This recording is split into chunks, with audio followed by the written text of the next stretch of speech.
Good evening once again. Ladies and gentlemen, I want to welcome you to another thrilling installment of Apostate Radio. This is our fifth episode, and I am, as always, Isaiah Carter, coming to you live from the County of Kings, the People's Republic of Brooklyn. My esteemed Effendi Nostra Chavez will be with us momentarily. Matter of fact, he's all right. He's populating in right now.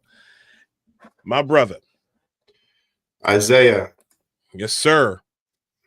Let me see. How are you, man? Good. How you doing? I'm all right. Been quite a weekend. I've been amongst a lot of flowers with the fiance. And yeah, we went to this event at Genesis House. I don't know if you're familiar with Genesis House. No, I'm not. I was wondering what that was about. It's like a pop-up house? No, so Genesis House is this so of course, those of you who may or may not know about cars, Genesis is Hyundai's luxury brand. So they have Hyundai, they have Kia, and then they have Genesis. So they've got two places in Manhattan where you can like look at the cars and even drive them without going to buy one. And so last week I made an appointment with my fiance to go check out the GV80 Coupe. It's basically Genesis's answer to like the BMW X6, the Benz GLE Coupe, shit like that. It's an amazing car. And so they went. So Genesis House. There's like a Korean. There's like a really nice restaurant upstairs, and nice. There was like a special event. This guy. I think it was like a release party for a single. And they went there, and we went there, and they had like flowers, and they were giving people like flowers, like, here, take them. And stood in a line, stood in the wind because it was a little windy right there by the water. It was nice. It was nice. It was a nice setup. Nice time. Date day. Yeah, a little date day in the city. How about you, bro? What'd you do? I watched some UFC last night with some family. What else did I do? What did we do Friday? I think we just chilled a little bit, hung out with the baby.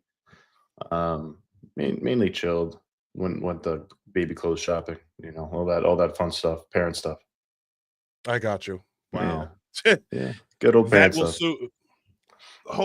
Prayerfully hopefully that'll be my future soon. I hope so. You'll love it. You'll be a great dad. Thank you.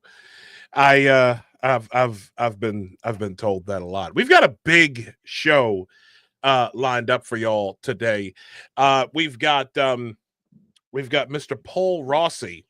For those of you who may or may not remember, he was one of the very first here in New York City to really expose the rot of wokeness in certain areas within the Christian community here in New York City. He'll be coming on at 9:00. And then we also have in a few minutes, we have Mr. Joseph Pinion, who is a former, he's a New York State candidate. He ran for public office a couple of times. He has a few businesses. I'll be introducing him more properly. I gotta say, I'm really looking forward to getting Joseph's opinion. Isaiah. Yeah, me too, because he's got a very, very big thing that he's been covering to our north. Sure, he's gotten that many times in his life. Oh God, I bet. But being a dad, what kind of dad would I be if I didn't make a dad joke like that, huh? The kid's not even a year old. So but I guess you got. She'll be watching all these Apostate radio episodes when she's 6 or 7. 6 or 7, as much as we curse. Gotta keep that till fucking. That's gonna be Miss Rachel. Keep that till she's like 16. I'm just kidding. It's like, yeah, I know. This is like quinceañera territory, bro. Yeah, it's quinceañera. Maybe for a quinceañera. Oh God. So Joe's gonna. I want Joe's opinion. God, it's gonna be. Listen with me all night. We're gonna get his opinion, not just on what's been happening, what he's been covering upstate, but also I'm gonna talk to him about some of the stuff that we covered in our emergency broadcast earlier last week, where we talked about the debacle that was the Democrat response to the joint session speech by President Donald Trump. That's gonna be because there was some action not long after our broadcast. Turns out homie got censured by the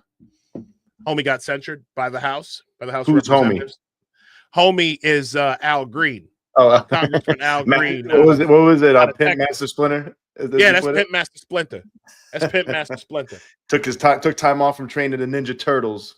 To get thrown out of Congress by Trump.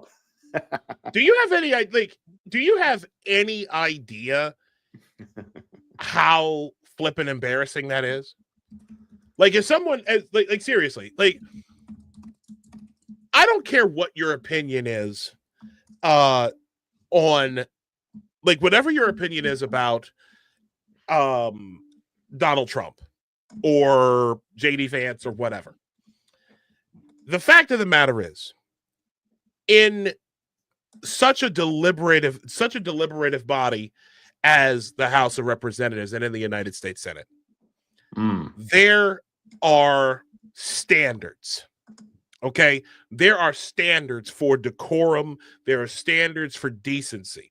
No matter what you think of a candidate's of a members of Congress's politics, no matter what you might think of their, whatever role they play in your pet project, as it were, the fact of the matter is, there is a certain level of decorum that must be followed in such a place as the halls of Congress, as the Senate, as within the Senate.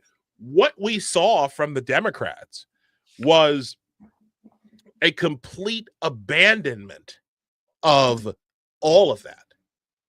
We saw an abandonment of values. We saw an abandonment of standards. It's like now it's like the era of the hood rat has. I'm being dead serious. Well, no, we have that video. I don't know if you're gonna show that later, but that basically is a good way to sum it up, man. Bro, this gonna be a hood rat summer. This is gonna be a hood rat summer. I hope not. Well, listen. The couple. I know you're right, but I want to openly wish that is not the case. I hope and pray not. I hope and pray not. Deep down, I know. Listen, hood rat summer. It's. I'm gonna say this as a black man, okay, and I'll have a little bit more to say. Like once Joe gets here, he should be here in a couple of minutes. It angers me. Like the main reason why, it's funny because my fiance and I were having a conversation yesterday about why I left the Democrat Party. And the main reason we were talking about, she was trying to challenge me to think like beyond the betrayal that I feel. Mm. Okay. And I'm like, because she's I cannot figure out Kareen's politics. I just can't. I can't do it. I've tried, and it's like, okay, just when I think there are times when I think like she's this far, this far leftist that I got away from. Oh, and then there are times when she sounds like me. Like I was listening to, and what's crazy is last week I was listening to Tim Dillon's episode of with Steve Bannon, and I listened to the whole thing. Oh, I want to listen to that. I love Tim Dillon. That was amazing. And what was even more amazing was Steve Bannon sounded a lot like my fiance, bro. Wow. in terms of the economic stuff, in terms of caring for the poor, and just a lot of the shit that you would not expect. You wouldn't expect that out of someone who is typically thought of as a right winger. And that's really and matter of fact, while I have you, why do you think that is? Like, I've seen more betrayal of values. I've seen more betrayal of the things that they stand for. I've seen more of this from the Democrats. It's like I've sat and watched as these people have abandoned unions, which we'll talk about. Yeah. They've abandoned the middle class. They are actively making things harder on the middle class in terms of making things more expensive, more regulation, making it like damn near impossible to own anything. Like sometimes you actually wonder if we aren't in the era of you will own nothing and you will be happy. It just makes you. Oh yeah, I think we're definitely entering that. Why do I think that is? Well, I think when the Democrats kind of won the culture war with under Obama, just like a lot of probably almost anybody, if they're in enough power, have enough power, and no transparency, nobody keeping an eye on them, human beings can be very corrupt, right? So you're talking about like Obama, maybe even Trump, maybe even Biden on the way, like in the uniparty in general, liking the way things are and just taking a little bit more money, taking a little bit more, helping out the lobbyists a little bit more because they can. And it's like, it's not that big of a deal. It doesn't really hurt the middle class that much. I just want to make, 100 to 200 million net worth as a senator. I want to reach that. Right. So there's more and more corruption. And then with the Democrats, especially, it's like, you don't have the news looking into them. Right. So the news is not interested in making Obama look bad, most of the legacy media. And that legacy media controlled everything until maybe 2014, 15, 16-ish, where things started to change a little bit, and then a lot quicker, like more recently with the, this last election. Then we've really seen independent media really become dominant. Yeah. But and that was a slower thing, right? Because people at first didn't want to hear things from, didn't trust podcasts, and all the experts didn't trust podcasters or something like that, or independent journalists. So when you have a whole thing where people are Democrats are able to work and in the uniparty as well, because there's Republicans that are corrupt as well, working together with them to just constantly see how much they could fleece the middle class, the working class, fleece. Oh yeah, let's force everybody to go to college and spend, put themselves in a mortgage of debt and pretend and give them degrees that are absolutely worthless for jobs that aren't even going to exist in a little bit. They'll be all right. They'll figure it out. As long as we all get money, as long as universities get money, it's just a big corrupt thing, right? And people just look out for themselves. And if you have the journalists being like, hey, Obama, he definitely deserves to have a Nobel Prize just for getting elected. And Obama's just for getting elected, yeah. And we're not gonna get him in trouble for we're not gonna talk about how he did so many drone strikes in the Middle East or bombed the wedding or all the things that he did, and then we're gonna pretend like Biden's a great president and he's totally sharp, even though clearly he was, at least for 3 years, but it seems like maybe all 4 of those years he was out the fucking lunch. It's senile. and we didn't have a person in the White House. And Yeah, but the media is not interested in that. The media is not interested in helping Trump whatsoever or conservatives whatsoever. So that's a big part of what happened. They got corrupt. Nobody's looking at them until recently, and with independent media. So, ladies and gentlemen, I want to bring in my good friend here. He is a former Republican nominee for the United States Senate.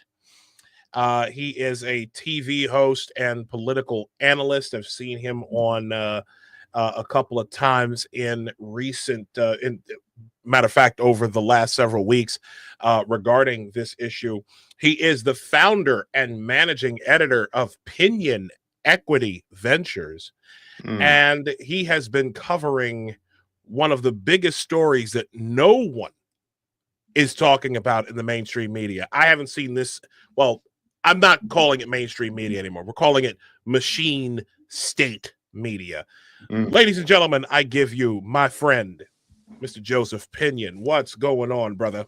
Always good to see you, my friend. How's everything going? Good to see you, man. I've been all right, man. I've been all right. You were on here with Mr. Nostra Chavez. Nice to meet you. Nice to meet you, Mr. What's Pinion. going on? How are you? Happy to have you. Very good. How are you doing? You know, just another Sunday in an insane state. So Well, let's do what we can. You should definitely get into that. So let's get started, because Joe, you have been on the front lines of a massive story here in the state of New York.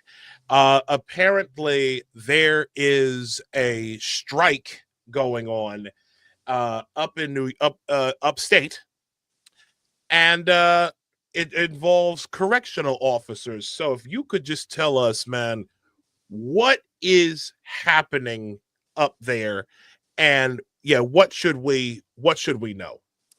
Well, look, let's start from the very beginning, because we have to assume most people don't know anything about this story, because to your point, whether you want to call it machine media, legacy media, the real story of what is occurring all across New York State has not been told. But here is what has happened.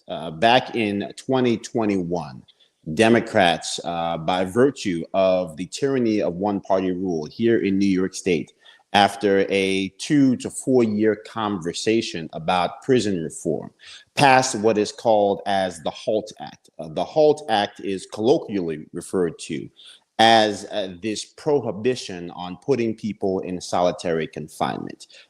Specifically, if you actually dig into the reality of what that means, we haven't had solitary confinement in New York State in a very long time. But what HALT did do, which has had a drastic impact on the safety or lack thereof that occurs in our prisons, is prevent people from being thrown in specialized housing longer than 15 days within any 60 or 90-day period of time, depending on how the numbers look.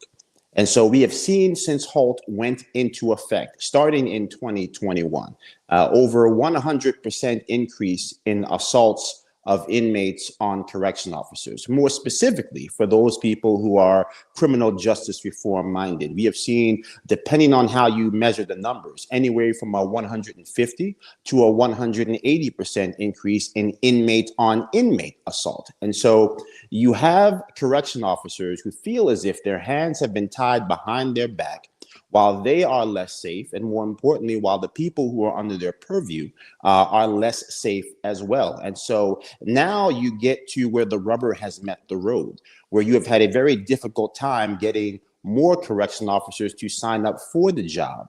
And then you have a commissioner that released, in the wake of a no confidence vote, by the way, a memo that dictated that the 30% deficit in staffing was going to be permanent. That means that we are understaffed to the tune of 30%, and they wanted to make sure that the 70% was a new 30%.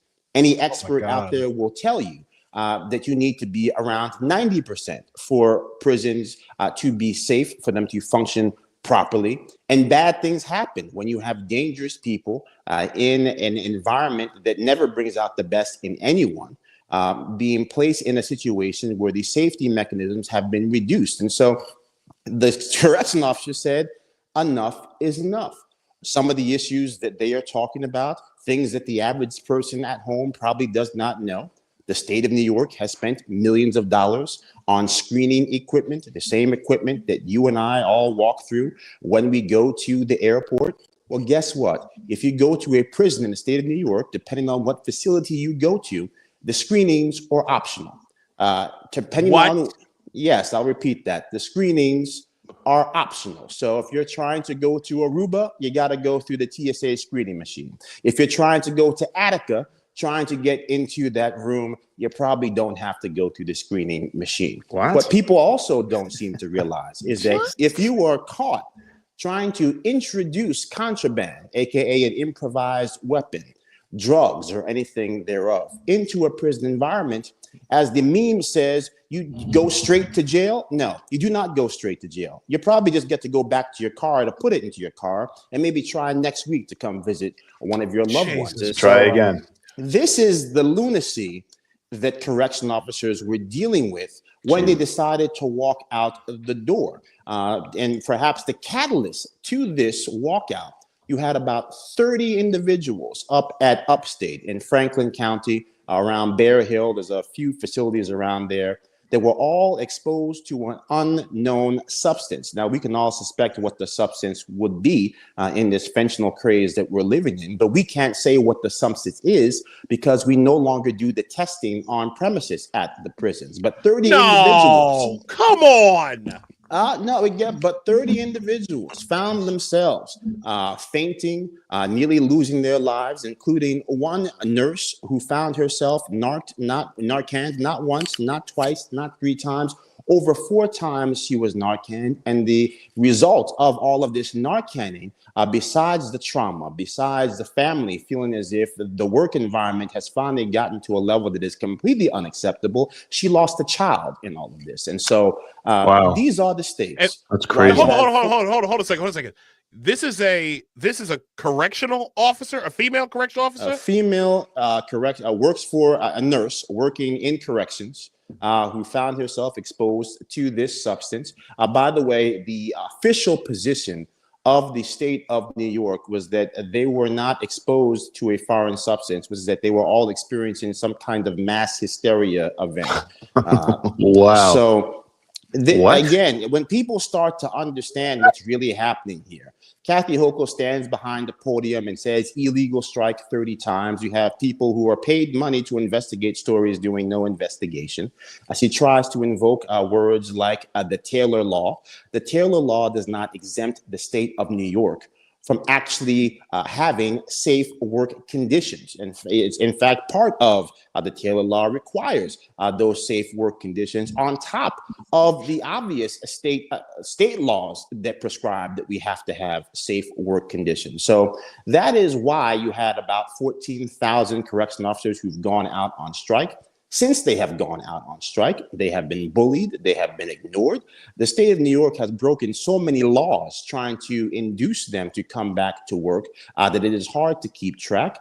Some of those broken laws include stripping people retroactively of their health care and then trying to prevent them from being able to purchase Cobra. You had an individual who showed up for cancer treatment, has multiple brain tumors. This is life and death for them, only to find out that not only was their health insurance canceled and they could not cover that day's treatment, but any treatment they had received going all the way back to the 17th would not be covered. So this is the craziness that's happening here with New York State, with them now trying to tell people, come back to work and we will reinstate your health insurance, but there will still be a gap in coverage. Gap in coverage is a really fancy word for saying children are going to be showing up for dialysis without coverage. People are going to be showing up for cancer treatment without coverage. Individuals who legitimately need medicine are going to be showing up at the pharmacy without coverage. So what they have done is crazy. It is insane. And the fact that the media is not covering it is in fact a travesty unto its own self. Go ahead, Nos. I'm your head. It'll make Opinion. your What head do you? spin, man. That's a lot. It's hard to digest it all. Why do you think? Exactly. Why do you think the media is not covering it, Mr. Pinion? Look, I think the unfortunate reality is that there is a reason why, no matter what state you're in, you traditionally find prison facilities in counties that over-index for poverty. You see correction facilities in places where you have individuals and communities that have limited other opportunities when it comes to the work environment. And so we place prisons in counties that New York State has quite simply written off. We have placed prisons in counties the Democratic Party no longer counts on for political support.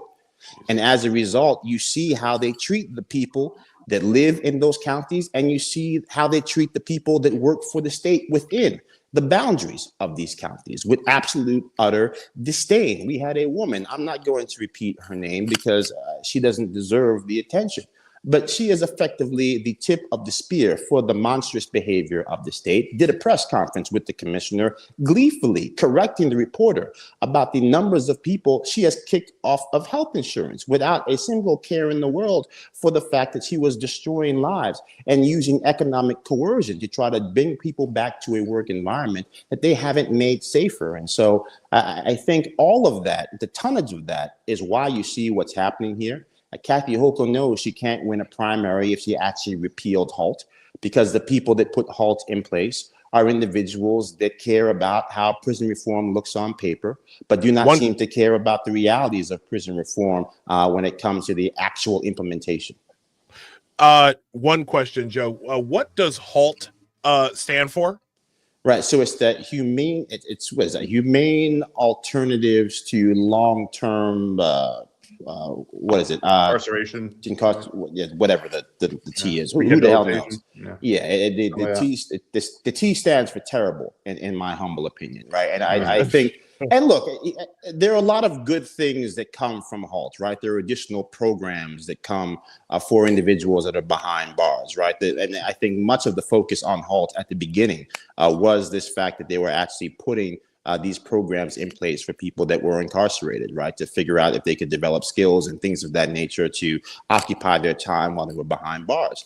But in an environment where you end up having individuals that have by virtue of this reduction in the staffing, now you have people that should be in a maximum security prison, in a medium security prison, right? For cost reasons and also for staffing reasons. So all of a sudden, a person that effectively should have 2 to 4 guards that are going from place to place with them are finding themselves in dorms with multiple people where you have 1 or 2 guards watching 50 people at a time. That is a recipe for disaster. And now it becomes worse when this person who is a bad actor in society becomes a worse actor within a prison environment, and they know that they can't be placed inside of the actual facility, inside of a specialized housing unit for longer than a period of 15 days. And so, as I've said, prison is not daycare, but even kids that misbehave can be put in timeout. When you know they can't be placed in timeout anymore, watch out. Bad things start to happen. So I think that's what ends up happening here. It just becomes a very tricky situation here where people are finding themselves under siege and under attack on a job that was never easy, that was always high risk, but now has become so dangerous, in fact, that in many ways it violates the core tenets of workplace safety, no matter how you slice it. Becomes not worth it to go to work. I just want to say real quick, it sounds like, and I think you already mentioned a statistic that speaks to this, but it sounds like this is also very dangerous for the prisoners and inmates themselves, right? To have a guy who's in a dorm with a bunch of people with less guards, so guards aren't necessarily going to jump in and help if there's we might get killed ourselves, and we definitely don't want to kill these guys because we're going to get thrown into prison if we kill somebody or harm them or something like that. So let's just, I guess we're gonna have to sit and watch, or maybe we're just not going to be able to be there at the moment. And somebody can get killed very easily. So it's like if you're a Democrat that doesn't care much about police or correctional officers or anything else besides the criminals, which is often the case with the Democrats, it seems like lately, shouldn't you at least care about the inmates? Well, I mean, that's the point that many of us have made, is that take out the inmate on correction officer assaults, which should appall anybody. I mean, if you get on an MTA bus and you assaulted the bus driver, you're going to jail. We've got people in here who are stabbing correction officers, right? They're slicing correction officers across the face. They're not even going into specialized housing for an extended period of time, much less catching new charges when they're inside. So, you know, we have a criminal justice system that's delivering justice for no one, including the law-abiding citizens on the outside who are depending on us to actually do some correcting, to actually be releasing people in society that are better off than when they went in. And I think to that point, that's why you see that the actual amount of assaults on inmates, from inmate to other inmates, is through the roof. It outpaces the inmate on correction officer assaults. And I would remind people, those are just the numbers that we have. So many of these actual attacks they have become so pervasive, it's very difficult to track the numbers. If most people being honest, they would say that some of these things they don't even bother to write down on paper anymore, unless it results in an injury that is just so absolutely heinous that it has to be documented for posterity. But the numbers, the real numbers, when you talk to these people, are through the roof. And so I don't know where you would have people that say they care about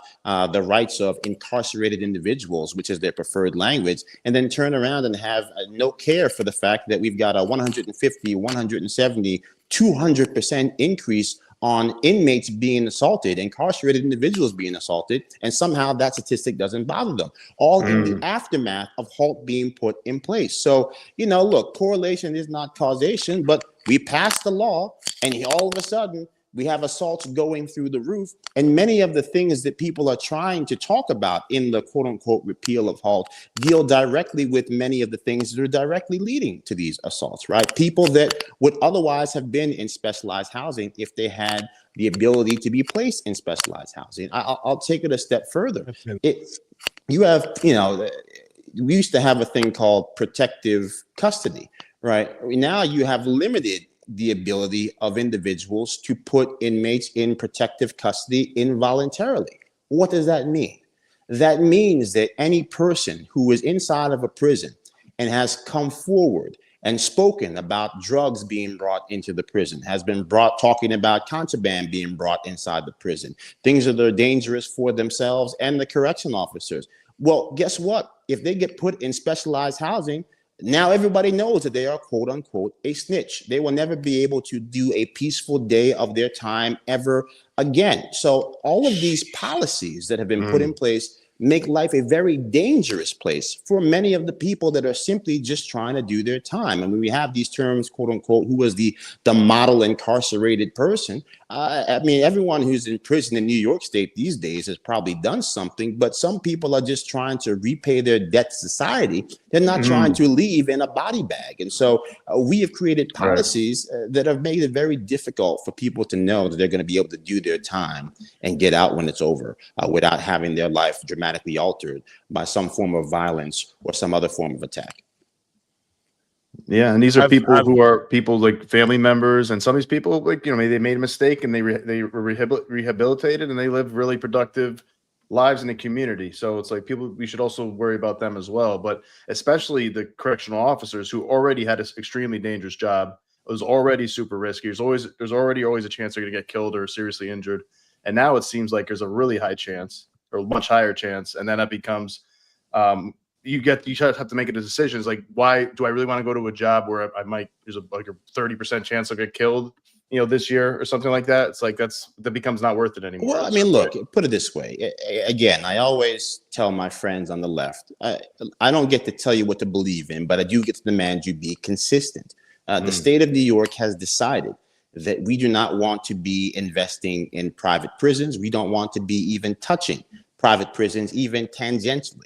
Right. So we have divested of any fund that invests in private prisons. We have made it illegal for people in New York State to be housed in private prisons. Well, I got news for you. If you've made it impossible for correction officers to do the job, if you have demonstrated, as the state of New York has over the last 2 weeks, that you don't actually give a damn about anybody who wears that uniform and goes to jail every day on your behalf, you're going to have no choice but to have private prisons, because those are going to be the only people that are willing to do the job. So as is always the case, and not to get off track, but whether we're talking about people who say they want to reduce emissions and then shut down Indian Point in Westchester County that was providing 30% of the actual energy for the metropolitan area. And then they're shocked that carbon emissions go up 28%. Or we're talking about people who refuse to make any adjustment to HALT, while the people who are dealing with the consequences of the HALT Act are finding themselves unable to do their job. And the people that they're supposed to be able to keep safe are finding themselves brutalized on an increasing basis. Yeah, eventually you have to confront the fact that I'm not saying your intentions were not good, but the results here in the real world with the rest of us do not match the expectations you had on paper. So changes need to be made. And I think that is simply what people are talking about. The governor keeps making it about money. The commissioner keeps coming back with these rebuttals that include more money. Here's the crazy thing that I tell people. They're asking for more people to be hired, right? That means currently in the state of New York, we budget for $240 million a year in overtime for corrections. That's in the budget. We don't have an emergency session to get more money to staff the prisons because we've already built $240 million into the budget for overtime pay for the prisons. So ironically, if you actually think about this, what they're asking for is to make less money. Actually, they're trying to make probably between 150 and $200 million less than they're currently making. They're saying the money's not worth it because we are not safe, because the job has become an unmitigated nightmare. And we have people that are doing the political shuffle to make sure that the extremists on the far left can be appeased. And so here is the crazy dichotomy.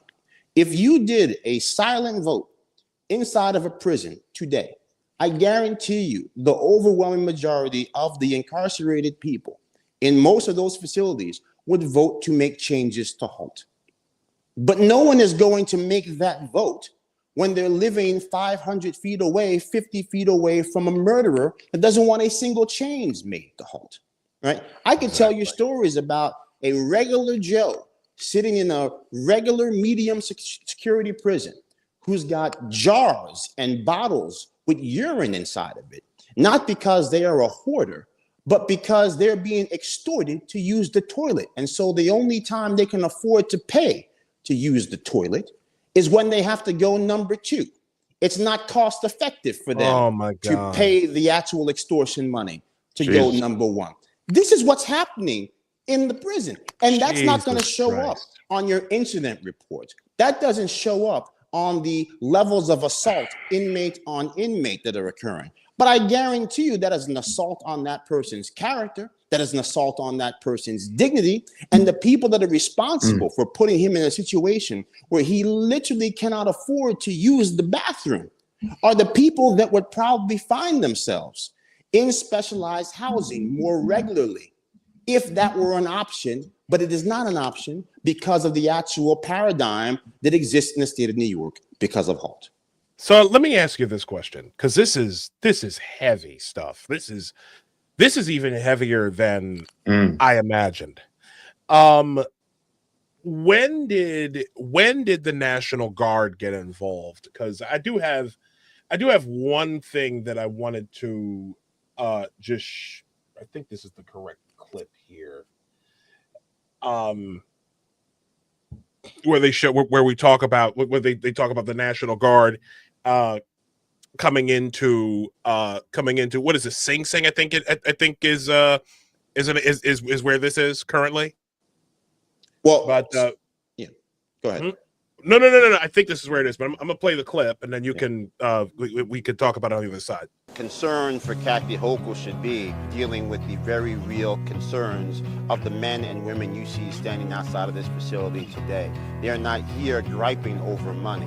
They are here because they believe that they are going to walk out of their door and not be able to return home to their families. Let them out! Let them out! Let them out!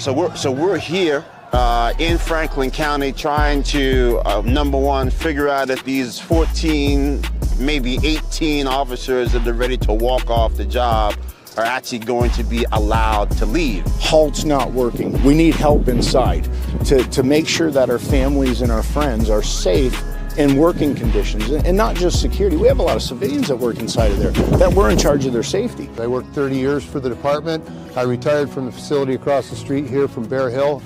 During my tenure in there, we had discipline, we had order, and the vast majority of the inmates in those facilities want order and discipline. This all began back in 2021, really 2019, when they first came up with this insanity called the HALT Act, you know? And from there, I mean, it was just been a fire hose of nonsense, day after day, the cutting back of the staffing. People realize they've been pushed to the edge and standing up for what they believe in. And, you know, however long it takes, you know, we'll keep coming back, we'll keep supporting you guys and just letting you know that, you know, we're gonna get through. This is the most insane shit I've ever seen in my life. No. I'm being no. Listen, I come from. I think I told you this the last time I saw you, Joe. My father is a retired correctional officer who worked 20 plus years with the Baltimore City Detention Center. Yep. Okay. Conditions were bad, but they were never that bad. They were never so bad. I mean, it's like I never imagined that the Democrat Party, the party that claims to be for the middle class, that claims to be for municipal workers, and technically correctional officers fall in that under that umbrella, right? Within police, fire, EMS, transit workers, stuff like that. They are technically municipal workers. I know upstate is a little bit different. We are seeing something that I never thought possible, which is the Democrats are now starting to come after blue collar union workers. Mm-hmm. I have never seen this in my life. I'm seeing parallels of it with transit because especially when it comes to bus operators, where and also there are some things going on where these kids will have attacked train operators and conductors and will steal their tools and their keys, and then later on will then commandeer trains to take them where to go on joyrides. My question to you is, why has Kathy Hochul decided? It's actually a two-part question. Do you think this is the first major salvo in a Democrat war against the municipal worker? And the second question is, why has Kathy Hochul decided that this was the fight that she wanted to pick? The easiest way I can explain that is that most bullies pick on people they think they can get away with it with. Kathy Hochul is a bully. The modern Democratic Party in the state of New York in particular is a bully. If the correction officers were writ large voting for Democrats in a 2025 New York, and if the correction officers were the driving economic force in counties that were voting for a 2025 New York Democratic Party, they would have made the changes to HALT before the first correction officer walked out the door, right? But the Julius Salazars of the world do not represent a constituency that depends on those jobs to make a living. They do not represent a constituency where the people that do those jobs live next door to them. Most of the prisons in our state are far, far away from the majority of the people that cast their votes in Albany for the insanity that is ruining our state. And so that to me is why Kathy Hochul has picked this fight. On the same day, she is cutting new ads to hire fired federal employees. Come to New York, we'll hire you. We respect public service. I'm in Albany. with over 1,000 correction officers and their families, talking to a pregnant woman who is about to pop, who had a prenatal visit that day that she had to cancel because the governor had pulled her health care retroactive to 2 weeks prior, which is illegal, by the way. Wow. So if you think about it, this Good state Lord. that says that there is no such thing as illegal, no man is illegal. This state that blew a hole in the budget of the city of New York to the tune of over $5 billion, housing people here in an illegal status, making sure that those individuals could have a debit card with money to spend on it as they saw fit, literally yanked the health care away from people that show up to do one of the most difficult jobs in this state every single day. And what was the high crime and misdemeanor that they committed? They had the unmitigated gall to ask for safe work conditions. I'm sorry, when 30 people at a job site are getting finding themselves having to get Narcan, something has gone wrong in the work environment that exceeds what could normally be expected in any job. If that were any other facility, if it were a male facility, if it were just any kind of public sector worker, the place would have been shut down. The policies would have been examined immediately. The prison is all of these things because the prison has to process the mail. The prison also has to deliver health care to the people who are incarcerated. The prison also has to screen people. So we've got TSA screeners in the front. We've got healthcare providers in the back. And off to the side, you've got people who are cafeteria workers. It is all of these things at once. And they are under siege at every point along the ladder here by virtue of the fact that the state has simply said, we don't give a damn. We are more concerned about the politics of the policy than the people the policy was actually intended to help. Because I just want to keep reminding people, it's the inmate on inmate assaults that are stratospheric right now as a result of these implementations of the policies colloquially referred to as HALT. This is yet another betrayal. And I consider this a betrayal because, again, like I said before, we come into work, we don't expect for nonsense like this. And it's like these people have, like, is there a sense, matter of fact, I ask you this question, is there a sense among the staff up there that the governor, that state government is just like taking tools out of their hands to do their job, like the state is exacerbating the situation, and if so, to what end? Look, again, I think they do it because they think they can get away with it. I mean, again, going back to the example I made earlier, up in Franklin County, upstate, this facility that we had, between 25 and 30 people exposed to a foreign substance getting Narcan. The nurse. Wait. Hold on. Stick a pen. We're talking about a narcotic substance. That's the only reason why they would need Narcan. Am I right?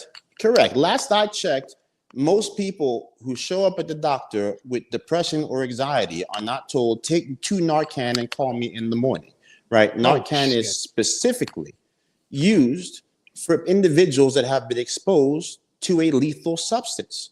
So that's what happened. Yeah, the fentanyl or whatever. I mean, look, here's the reality, right? Not to get off subject, and I'll come back to this, right? But I mean, you have part of the reason what they're asking for is screening of legal mail. Why are they asking for screening of legal mail? It's not because they're trying to make sure that they can, spy on the legal proceedings of the incarcerated. It's because of the fact that legal mail is the one thing that by law you can't take away from somebody. People are entitled to legal representation even when they're behind bars. But guess what? People have started to figure out, well, if I just take this paper, lace it with an illicit substance, and then just print legal letterhead on top of the paper, they can't take it away from me. So all of a sudden, you've got somebody in their cell. 1 minute they're reading their legal papers, and the next minute they're high as a kite. And now you have to have a correction officer that's going in there to deal with somebody who no longer has any legal papers to be found because they're floating around in their small intestine and the drugs are coursing through their veins. So these are the types of things that are happening here, which is part of the reason of how you end up with correction officers and civilian staff finding themselves exposed to the substance accidentally. But it is not an accident on the part of the state if the state refuses to put policies and procedures in place to prevent this from happening. I mean, half the people in this, in the country that engage in some type of business, they've got a remote mailbox in Delaware or Wyoming or wherever. They scan the mail and they send you an email for it. Well, most of the people in many of these facilities, they have iPads, they have tablets. I mean, I don't know if people realize this. In specialized housing, AKA solitary confinement, there's Wi-Fi now. I mean, this is the state in which we're living. So, I mean, they've dredged up this draconian term, which makes you think of this draconian practice that no longer exists and hasn't existed in New York State for a long time. But that is literally ripped out of the playbook of the Democratic Party. That every year the Democrats tell us that reproductive rights in New York State are under attack. I ran for U.S. Senate in 2022. Reproductive rights are under attack. The 2024 cycle, we have to pass we have to pass the Equal Rights Amendment because reproductive rights are under attack. Reproductive rights in New York have been cemented since before Roe v. Wade. But they keep trying to find a boogeyman to scare people with things that aren't even real, aren't even happening. Yep. And we're seeing it here with the correction officers. We see it everywhere. And so I honestly just think that Kathy Hochul thought she was going to get away with it. She's coming kind of close to getting away with it, if for no other reason. The media refuses to cover it. But the stories that come out of this are going to sink her. The stories that come out of this are going to destroy the New York State Democratic Party. And I think the legal litigation, when they find out that they violated HIPAA laws, by having people who were out on FMLA leave and workman's comp prior to the strike ever happening, called down to the facility to have supervisors give them a physical observation to figure out whether they could work or not. No. Right? This is what happened. Oh my God. The laws that the state of New York has broken, I believe you're looking at a 9-figure lawsuit, if not more, when all this is said and done. And they thought they could get away with it because it was just a bunch of people from counties we don't like, doing jobs we don't care about, and they'll never be able to figure out what we've done to them. But the Taylor Law does not exempt the state of New York from providing a fake work environment, and it doesn't give the governor or the commissioner or any of the people from Homeland Security the right to try to bust their union using all manner of illegal tactics. So this governor's day of reckoning is coming. New York's day of reckoning is coming. And when this is all over, every single middle-class worker in this state is going to know what the New York State Democratic Party did to hardworking, honest people in the winter of 2025. I gotta say, man, it's so crazy. I'm so happy that we're exposing this on here on Apostate Radio, and it's hilarious to find that all of us are on, to be, we're on the traditional left on this issue, right? They're traditionally protecting unions, protecting the middle class, protecting, having these laws to protect the worker. Like, we're all finding ourselves on what used to be the left in this issue, I feel like, and clearly the left is so lost, and I don't know who they're working for anymore besides the politicians themselves. And I mean, to pick up on that point, right? And I think it's an important point to pick up on. And I think, we've had this conversation a little bit before, my friend. It's the Democratic Party was always on their own side, right? There was a boy who beat cancer, who was at the joint session by President Trump, and the Democratic Party refused to stand up for him. Why didn't they stand up for this little black boy that beat cancer?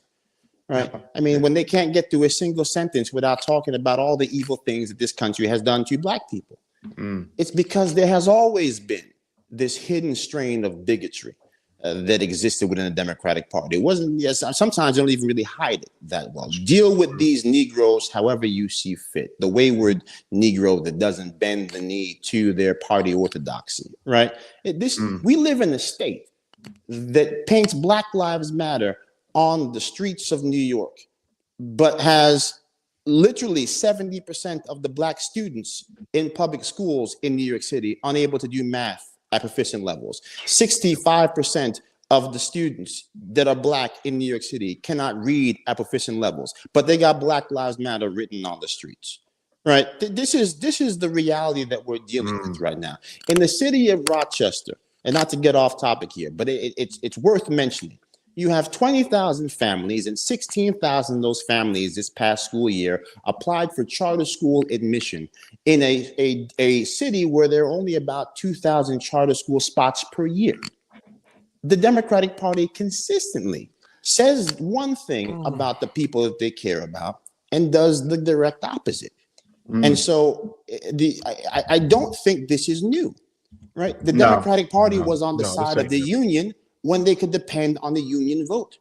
And as more and more unions say that they're not going to support their insanity, they have become hostile to unions because they got to find some new people to give them money. They got to find some new union. We saw that with the Teamsters. We saw that with the Teamsters. If you remember, Sean O'Brien, when he was on Tucker Carlson, and he recounted that story from one of the members of his executive board, and Kamala Harris was basically shaking her finger in his lady's face, talking about, you better get on board. You better get on board. Like, I've never seen anything like this. I've been a member of a union, not going to disclose which one, but I've been in a labor union now for 10 years. Okay, it makes no sense to me how these institutions, the state was willing basically to break their own laws and throw people under the bus for not falling in line. And my question is, how did these people, with these correctional officers, how did they fall out of favor with the party? By simply asking questions about the conditions that they were asked that they were asked to work in? Well, look. Let's just look at again. I do think that if you pull up a map of the state of New York in the 2018 election, and you pull up a map of New York in the 2022 election and 2024 election, and you will see exactly when they fell out of favor. Right? You can look at Clinton County, a county that people would think traditionally Republican, but often goes blue, particularly in presidential years. A place like Franklin County, places like St. Lawrence County and Warren County. These are the places that constitute a part of New York that people colloquially refer to as North Country, places that most New Yorkers have never stepped foot unless they were going on a vacation to go skiing or what have you. But people live now, we're talking about, sorry to cut you off, Joe, but we're talking about like up near the Canadian border. We're talking about, all the way over to Oneida. This is where the prisons are, right? The prisons aren't in Westchester County, by and large. That's not where we place our prisons, right? We don't place our prisons in Oyster Bay. We don't place our prisons in Midtown Manhattan. We don't place them in Dumbo. The prisons are in Franklin County. The prisons are in Washington County. The prisons are in Oneida County. The prisons are not in places where the people that keep the money in the coffers of the Democratic Party live. And that was fine before because the prisons were in places that could consistently be counted on for Democratic support, right? And that is also part of the reason why you have seen NYSCOBA and the corrections unions in the past giving bipartisan support to politicians on both sides of the aisle. But writ large, the power structure in the state of New York and nationally that has seen a Democratic Party overtaken by people that invented the most dangerous phrase in modern politics, defund the police, overtaken by people like Julia Salazar, who believe in actually deconstructing institutions like prison from the inside, as if that is not going to be a disaster for the people who want to live their life peacefully on the outside. These individuals have complete disdain for those counties. They have complete disdain for the people that live in those counties. They have complete disdain for the honest day of work that the people who live in those counties do, for the loggers, for the correction guards, for the individuals who do the unseen work that keeps society going. And so that brings us to 2025 with 30 people on Bear Hill in Malone, New York, a place that most New Yorkers can't find on a map, finding themselves gasping for breath, passing out, being rushed to an emergency room, losing a child, and 14,000 brothers and sisters saying, we can't do this anymore. Something has to be done, and walking off the job. And here comes Kathy Hochul. She calls the strike illegal. She calls up 6,500 guardsmen, put them in the prison, right? Most people, they have to do 6 months of training before they can even get the job of a correction officer. You've got people who are too young to even apply for the job, doing the job on about 3 hours to 6 hours worth of training. This is what's happening here in New York. And my God. Yeah, this is New York. So not good. Again, total betrayal. It is total a lot. betrayal. It is a lot to digest. It is difficult. If we didn't know any better and we had this conversation, you would think it wasn't real. How can it be real? What blue state rips away health insurance from? Because forget the employees. You ripped it away from the families. You have to also remember that most people that work for the state are on gap pay. The correction officers are on gap pay, so their health insurance is paid through April. So how are you taking away health insurance that is paid through April retroactively to 2 weeks before the strike action occurred? How are you going and telling people that they're not going to be eligible to purchase Cobra in the free market if you fired them, right? And you're going to say it's for gross misconduct, for gross negligence. You're going to cite that portion of the Taylor Law, but you're going to ignore the portion of the Taylor Law that says you have an obligation to address safety in the workplace issues. Come on. This is just people abusing power for fun, for its own sake, for sport, because they can, because she wants to look tough in the face of Donald J. Trump. And so how does Kathy Hochul puff herself up? How do all these Democrats puff themselves up? Well, I'll drop the hammer on law enforcement. That'll make me look tough. If I drop the hammer on the boldest, that's what we call corrections officers across this state, right? New York's boldest. If I drop the hammer on the boldest, then clearly everybody will see what a big person I am. You're real tough. You got 6-year-olds showing up for dialysis and they can't get treatment. You've got grown men crying because they got to figure out if they're going to betray their brothers who walked out off the job for safety, but he's got a wife that's got to go to dialysis on Tuesday and they don't have the $8,000 out of pocket to cover it. You're a real tough person. You're a big hero. Again, they didn't ask for money. They're asking for a pay cut. Honest truth. There's $240 million for overtime, and they're simply saying, find somebody else to do the job so you can give them the money. That's literally a pay cut. For anyone at home paying attention, they're asking for less money. They simply said, we can't work like this. It's not safe. I've never seen anything like this in my life. But like I said, I'm starting to see this in other departments within the state, and something tells me that transit is probably going to be one of the next departments see, I mean, be waged, to have war waged on, but I mean, I don't know. I mean, it's difficult, right? You think about it, right? You can't call in the National Guard to run the trains, right? You can't call in the National Guard to drive the buses, right? And so, honestly, the other part of the answer to your question, why is Kathy Hochul choosing to die on this hill? Correction officers do a job far away from most people's everyday life that has been forgotten about by most people who live their life. Most people don't go to jail. Most people can't even find a jail on the map unless they happen to live in the area where those jails are found. So they are doing literally unseen work on the other side of a wall, on the other side of another wall, on the other side of bars.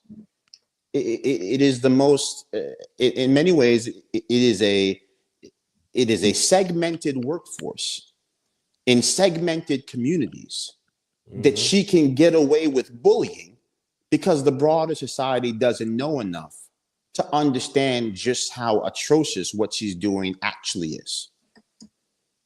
Well, we are doing our part here to bring this story to light.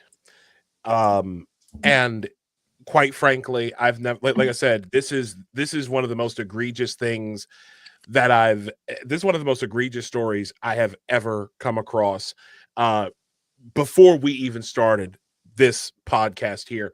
But Joe, I want to personally thank you for coming by. I thank you for taking time out of your schedule to come onto the show. Where can people contact you or interact with you for more information, sir?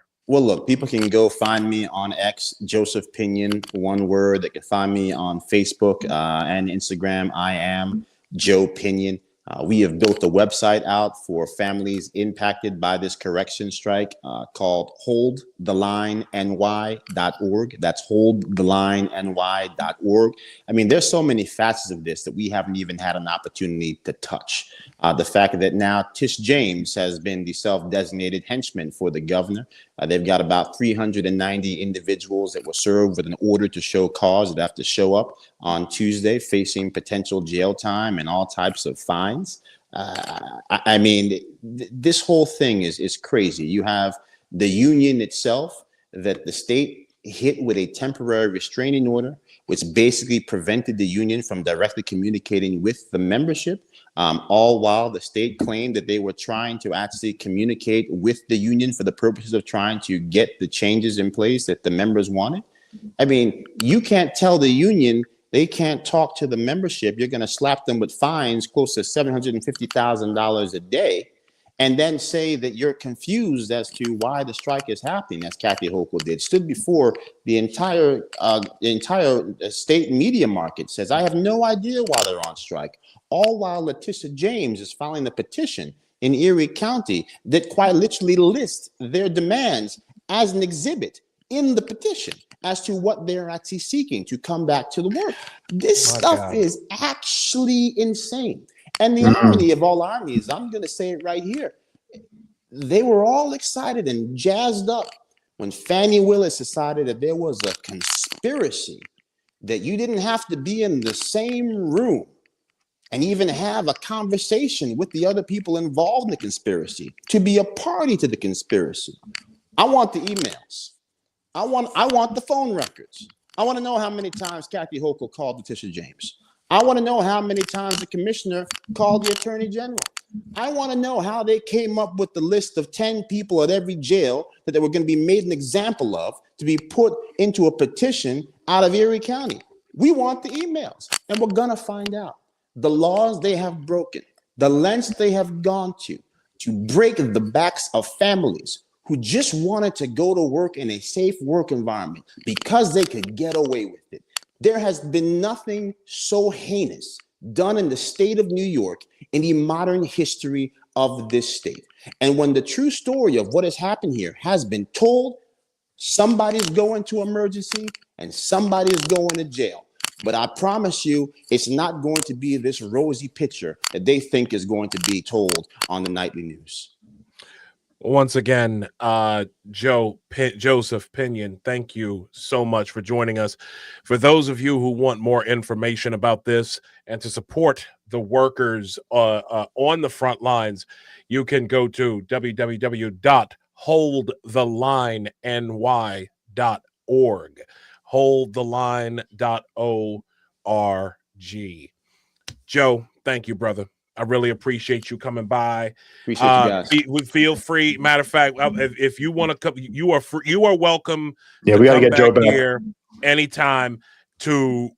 And we'll give you as long as you need. Yeah, to go over we'll do a longer episode. I'm next dead. time, No, I'm sure. dead serious because honestly, important. I want to know. The next time you come on, I want to know how this ties into Rikers and some of the area and some of like the local stuff here in New York City. So we'll talk about that. We'll talk about that soon. Joe, thank you again Joe. for coming Appreciate on, you, brother. We really appreciate you, man. Appreciate Fighting a good fight. God bless. All my right, friend. have a great night. Thank you. Bless you, man. Oh, this is a heavy duty episode, man. Oh my God. You know, tonight's show is the general theme of this is betrayal. Okay. People don't seem to understand why it is that those of us who were once Democrats, those of us who under normal circumstances up until about 2019 were regular voters for Democrats, we sided with Dems on most issues. And then all of a sudden in 2020, up until this time, the party decided we were done answering to our voters.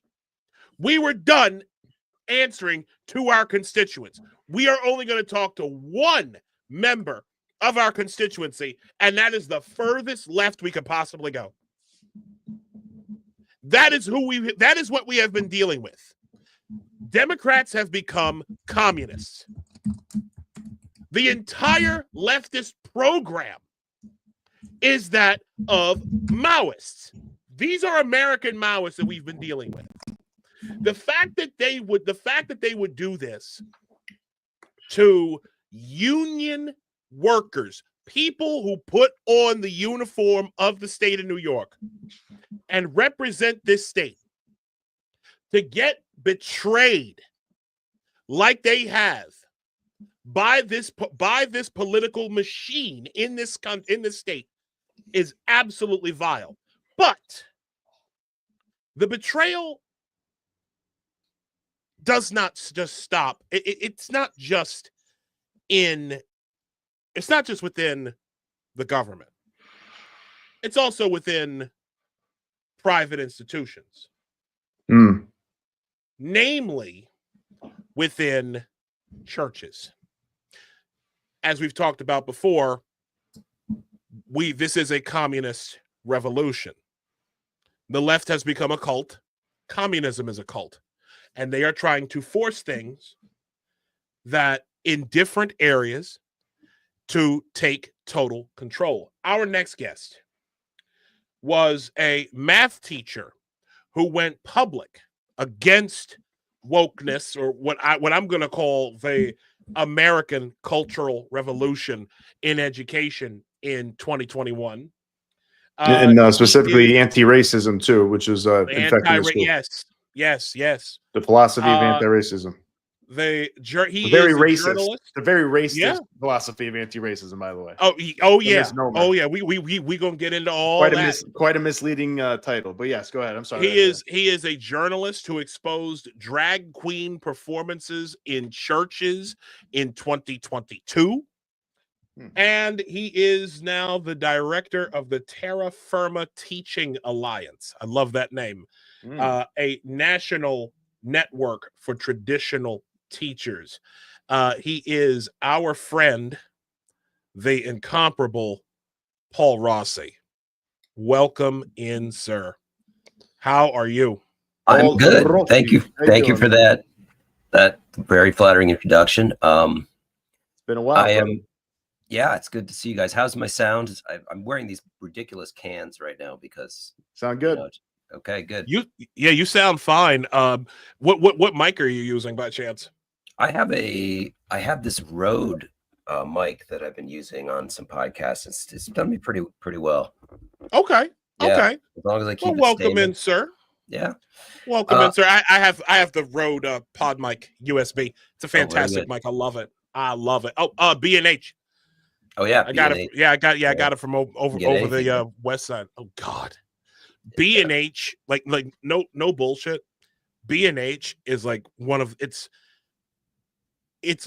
like if Best Buy and the Plaza Hotel had a baby. Yeah, I love it. Yeah. I'm great. dead fucking serious. That place is gorgeous. As Wow. long as you don't need it. I never As been. long as you don't need anything on a Saturday, it's great. Yeah. Oh yeah, or a Friday Right, afternoon. Friday. Yeah. Afternoon So, until like I was so getting my Sabbath confused. Paul, Yeah, So Paul, welcome in, sir. How are you? I'm good. And what has life been for you these days, man? It's been very interesting. I did find a teaching job for a year at a really wonderful charter school in the Bronx. I didn't think I'd ever find another job in New York. It was quite something. It's called Vertex Partnership Academies, and it serves the local community in on the St. Lawrence stop of the 6 train. And they're all great kids. I used to live over that way. Yeah, and they, it's virtues based. So we teach, the cardinal virtues, courage, temperance, wisdom, and justice, not social justice, but justice. Mm-hmm. And we have not a speck of DEI in the place, not a speck of praise God. any of that. I like to hear that. Hallelujah. At least at the institutional level. Some of the teachers, I got a couple questions about, but overall, massive improvement. And based, it really teaches the kids that you can succeed in America. You can thrive in America if you study hard and you work hard and you maximize your potential in life. So it's a message that really resonates with a lot of the parents in the neighborhood. They want school choice. They want to have a place to send their kids that's better than the failing schools that Joseph was talking about, which is a national scandal. And I taught there 1 year. It was a great year, very successful. But I had been dreaming to find a place in New Hampshire and fix up a place up there. So I'm up in New Hampshire now. I go back and forth between here and New York. And I'm working a lot on this teacher network that we're growing and developing. And so we help out a lot of teachers that went through that are going through right now the situation that I went through in 2020, 2021, which is about the time when I did the same thing that it sounds like you guys did. I was a diehard liberal. And gradually over, 2017, 2018, I really began to question some of the things I was seeing in the classroom, some of the things that the institution was pushing on the kids, watching its influence on them. And then when it got really crazy in 2020, I kind of was looking for a chance within the school community to speak up. And I did so at a meeting. It was a racially segregated meeting. They took all the white kids, or as they call them, white identified, by like whatever the fuck that means. Right, exactly. I'm sorry. No, it's true. They actually, we had a big debate about the difference between white identified and white identifying, which was this was like how many angels can dance on the head of a pin, like scholasticism in the woke community. But anyway, I will say this was not the school where I taught last year. This was the complete opposite. This was an elite downtown Manhattan, majority white parents and kids. But, we had a substantial number of students that were students of color, as they're known. And it was an Episcopal school. So when you mention churches being taken over by the ideology, that's very, very important, because the churches are particularly vulnerable in the way that they've changed over the past 50 years. We can get into why that is. But at this racially segregated meeting, we were all being lectured at by a young woman, very intelligent, but it looked like she was like in her late 20s.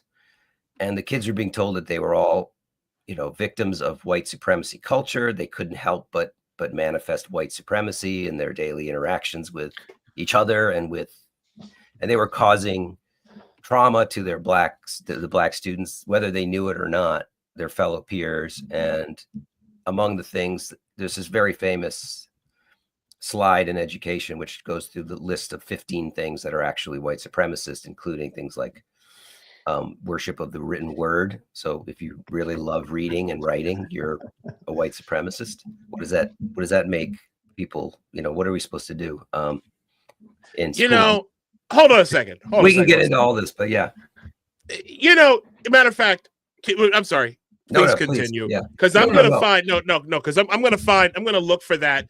I actually have that, the image of that. I was going to look at that. Smithsonian, there's one, and also there's exactly where it was. American history, And they put one also, was it Carranza or something? Somebody had some kind of teaching training, and it had all the New York Post, I think, put something up. And that's another one that has a lot of, like, what is it? Showing up on time is like punctuality. Punctuality is a white person thing. Because I guess nobody in any other country ever worried about the time before, unless there's a white. Being late to work is a fucking revolutionary act. Yeah, but the thing that got me, I hate all this stuff was silly to me, and I was just kind of biting my tongue. But when she said objectivity is white supremacy, I can understand if certain things there aren't objective, certain things are subjective. It's like social context, and different people see things in different ways. I'm fine with that. But when I followed the link on her slides, it took me to this thing which said objectivity full stop is white supremacy in any context. And the kids are going on their phones and they're looking at this. And I said, okay, wait a minute. Okay. I unmuted. I did the thing where you just, in the Zoom meeting where there's hundreds of people and you press that button. And I just kind of interrupted, and I got into a Socratic dialogue with her about, objectivity, like what did she mean by that, and what, because I taught math, and I'm not going to have my students sit there thinking that their math teacher thinks that 2 + 2 = 4 is white supremacy. I'm just not doing that. Right. And then she kind of tried to take my questions and make it look like I had been fragile, that this was my manifestation of inner pain for questioning her wisdom. Inner pain. Wow. So she said, Mr. Rossi, as many of you are seeing Mr. Rossi struggle through this, you may have a lot of white feelings about these things. I said, and then I was just like, okay, what is a white feeling? Let's talk about what a white feeling is. I listened to this. Yeah. I listened to your episode with Dave Rubin on my way home, because I was in the Bronx this weekend, and I came back earlier, and I listened to the excerpt of your show. It was the most disgusting form of gaslighting I had ever heard in my life. Yeah, I am. Oh, and go ahead. I'm sorry. And that's, you're right. And the thing is, I'm an adult. Okay, I work there by choice. It's a private school. I'm not in a union. I have a year-to-year contract. I made the decision every year to sign that contract and go teach at that school. Okay. It was in many ways, it was a good job. Right. But when they didn't just do it to the teachers, they did it to the kids. And I saw kids really struggling emotionally. And, am I a good person if I confuse my one black friend with another black friend? So, this happened to me. A girl ran into my classroom in tears, crying, because she had seen one of her black peers from the back of his head and called him by the name of another. And he turned around and she saw that it was this other person. Jesus Christ. And she was like, I'm a terrible, you don't understand. I'm a terrible person. I'm a racist. I'm, you know, Jeez. and, Oh, you know, I was like, have you ever confused? Okay. Like you can't argue with somebody, but you can say, have you ever confused a white friend with another white friend? She said, yes. And I was like, well, it would actually be odd if you never confused one of your black peers with another black peer. If you do it with white, why would you? She said, yes, but I'm an oppressor. I can't do that because there's like, I'm reinforcing structural racism by doing that. And I'm doing violence.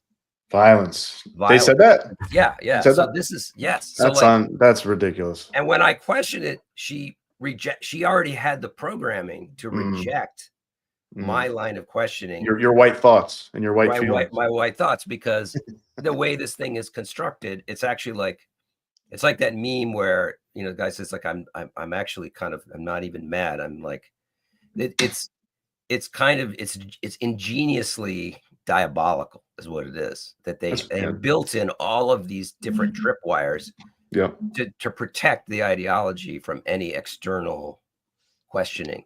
And they rely on people to be scared to question it. Like they rely, like that, like, hey, you're going to be, you want to be called a racist? Do you want to be ostracized from us? So you are, and if you're not at all confident or philosophically able to respond in a skillful way or whatever, you can be, you know, they could trip you up and scare you and be like, oh, I didn't know you were a racist. I didn't know you were. Oh, so you're showing some white fragility right now, aren't you? And it's like, you're like, no, not. You're right. You're totally right. And that's absolutely right. It's very manipulative, very narcissistic. And like you said, it is diabolical in many ways. There's something masochistic about this. Like, I'm sorry, Paul.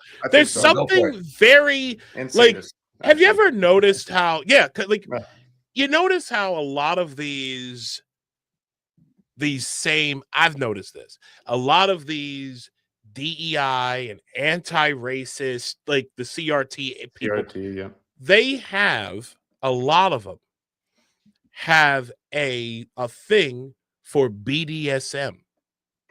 I am not bullshitting you. A lot of these woke assholes have a thing about it because they enjoy, because remember, these people enjoy inflicting pain onto others. Okay. And since obviously this is how they can destroy and torture the minds of children and adults with this nonsense. And it's literally because this is vile shit. So I'm going to add this. We should talk about the white, some of this to show people. This is from the Smithsonian, right, Institute. So this is not just like some TikTok person. By the way, this was created by a white woman. I'm just going to put that in there. White woman created this. By a white woman. And so this is like a legit institution that people go to for knowledge. And so this isn't just like some kind of fringe leftist on Tumblr or something like that. No, this is why this is really serious. If it was just a fringe person on Tumblr or TikTok or some like first year gender studies student that just put out a meme, then okay, like I don't give a crap. But this is actually institutionalized widely. So I'm reading from this. White dominant culture or whiteness refers to the way white people and their traditions, attitudes, and ways of life have been normalized over time and are now considered standard practices in the US. And since white people still hold most of the institutional power in America, we have all internalized some aspect of white culture, including people of color. Never mind the fact that a fucking white woman wrote this shit. Rugged individualism. Oh my God. The individual, the individual is the primary unit. Self-reliance. Oh my goodness. Independence and autonomy, highly valued and rewarded. Individuals assume to be in control of their environment. You get what you deserve. Imagine that. Only white people think that too, by the way. Imagine that. Only white people have attitudes like Only white people. Nobody in Asia, nobody in Africa, Nobody. The Just white people. ridiculousness of it.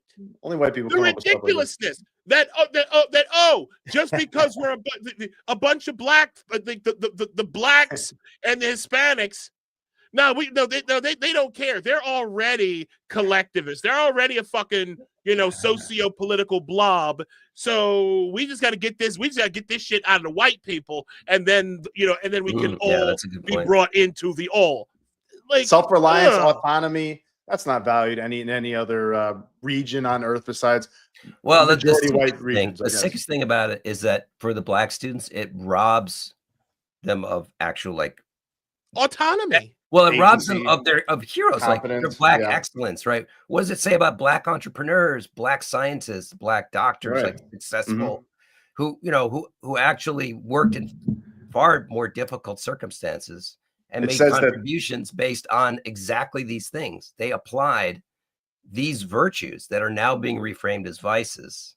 Yeah, it says that they're operating with internalized white supremacy, Paul. Exactly. So like, not only do they they sort of deconstruct what makes a culture, basically makes culture more successful, but it actually robs the identity group that they claim to support of examples of success. So it's toxic and to everyone. It's like it literally saying like, hey, these people are doing well because they were acting like white people, I guess. Right. That's exactly what it is. And it's crazy. Yeah. It's like, no, just people, they're being responsible adults, virtuous people, which is, you could find that in every goddamn country on earth. There's people doing that of every race, every color since the beginning of fucking time. Like, obviously. But see, this is what are you talking about? I love the second one. Family structure nuclear is family. white supremacy culture. Right. The nuclear family, father, mother, 2.3 children is the ideal social unit. Man, husband is breadwinner and head of household. Wife is homemaker and subordinate to the husband. Children should have their own rooms and be independent. Like, what? Absurd. The nuclear family is found throughout many species of the animal kingdom. So what they will do with the kids in second grade? Okay, so I know that I taught high school, but what was happening in all these elite private schools where parents pay $60,000 a year, there's financial aid available, of course, if you want to be a part of this. But they were starting to teach it in kindergarten, and I actually dug into the curriculum. I was like, where did this begin? Where did this come from? I got very curious. I looked into what was being pushed through the conferences, the education conferences that these private schools would send their teachers to. There was one called the People of Color Conference, where white teachers, teachers of color, black teachers, Latino teachers all get together and scheme up ways to push this stuff on kids in more effective ways. And one of the instruments they used was, they use identity in kindergarten. So they start in pre-K or kindergarten. And the point is like, okay, who are you? What's your favorite color? What's your favorite animal? Okay. Data mining. Right. So yes. So they're getting the kids to think about their personal identity first, right? What kind of foods do you like? All right. And then they slowly move to what their social identity is. And they start talking about in what ways are you different from other people? Do the foods you like reflect, what you eat at home, and is that different than what you see other kids eat? Well, that's because you're from this group, and that group is, maybe you're from a Latino, and maybe you're a black person, and maybe you're a white person, and then they racialize the identities, but they still it's like that when Harrison Ford in Raiders of the Lost Ark, he tries to switch the pouch. He takes the golden idol and he switches it with a stone pouch to keep the weight on the scale. Like they slowly move them, right? So you start with personal, then you talk about social, and then they gradually drop the personal, and all that's left is the social, and that's identity. So they move beyond personal and they lose the individualism, and now they're group identities. And then they move on to in history and the present, some groups are treated differently than others in society, and this is how you're treated, and this is how you're treated, and these are the things that you have advantages in. These are things you have disadvantages in. So before they even get to experiences, they've already preloaded or primed the kids to anticipate oppression or see themselves as, well, I'm Latino, so that means that I'm oppressed in my social identity. And so it is taken as a fact, right? And then once you put the theory in, then they start seeing all kinds of examples, right? Because what you want to see is what you're going to see. Yeah. And then they start narrating. So I personally had to lead a circle of kids to go around, and after they had progressed beyond this level and we're now in 9th grade, they had to talk about, well, why are you Asian, and what kinds of ways are you different being Asian? And kids are catch on quick. They're very smart, and they realize that what all the teachers want to hear are the sob stories about how they were mistreated because they were Asian.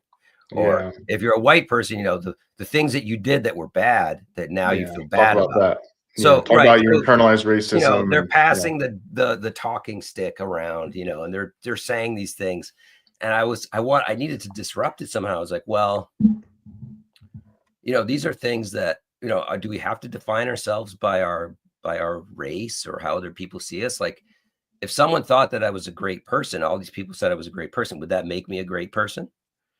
And they were like, well, no, maybe you're not. And I was like, well, what if people thought I was a bad person? Would that make me a bad? No. So why do we trust people? Why do we trust what other people say about us? Aren't we the best judge of ourselves and our worth?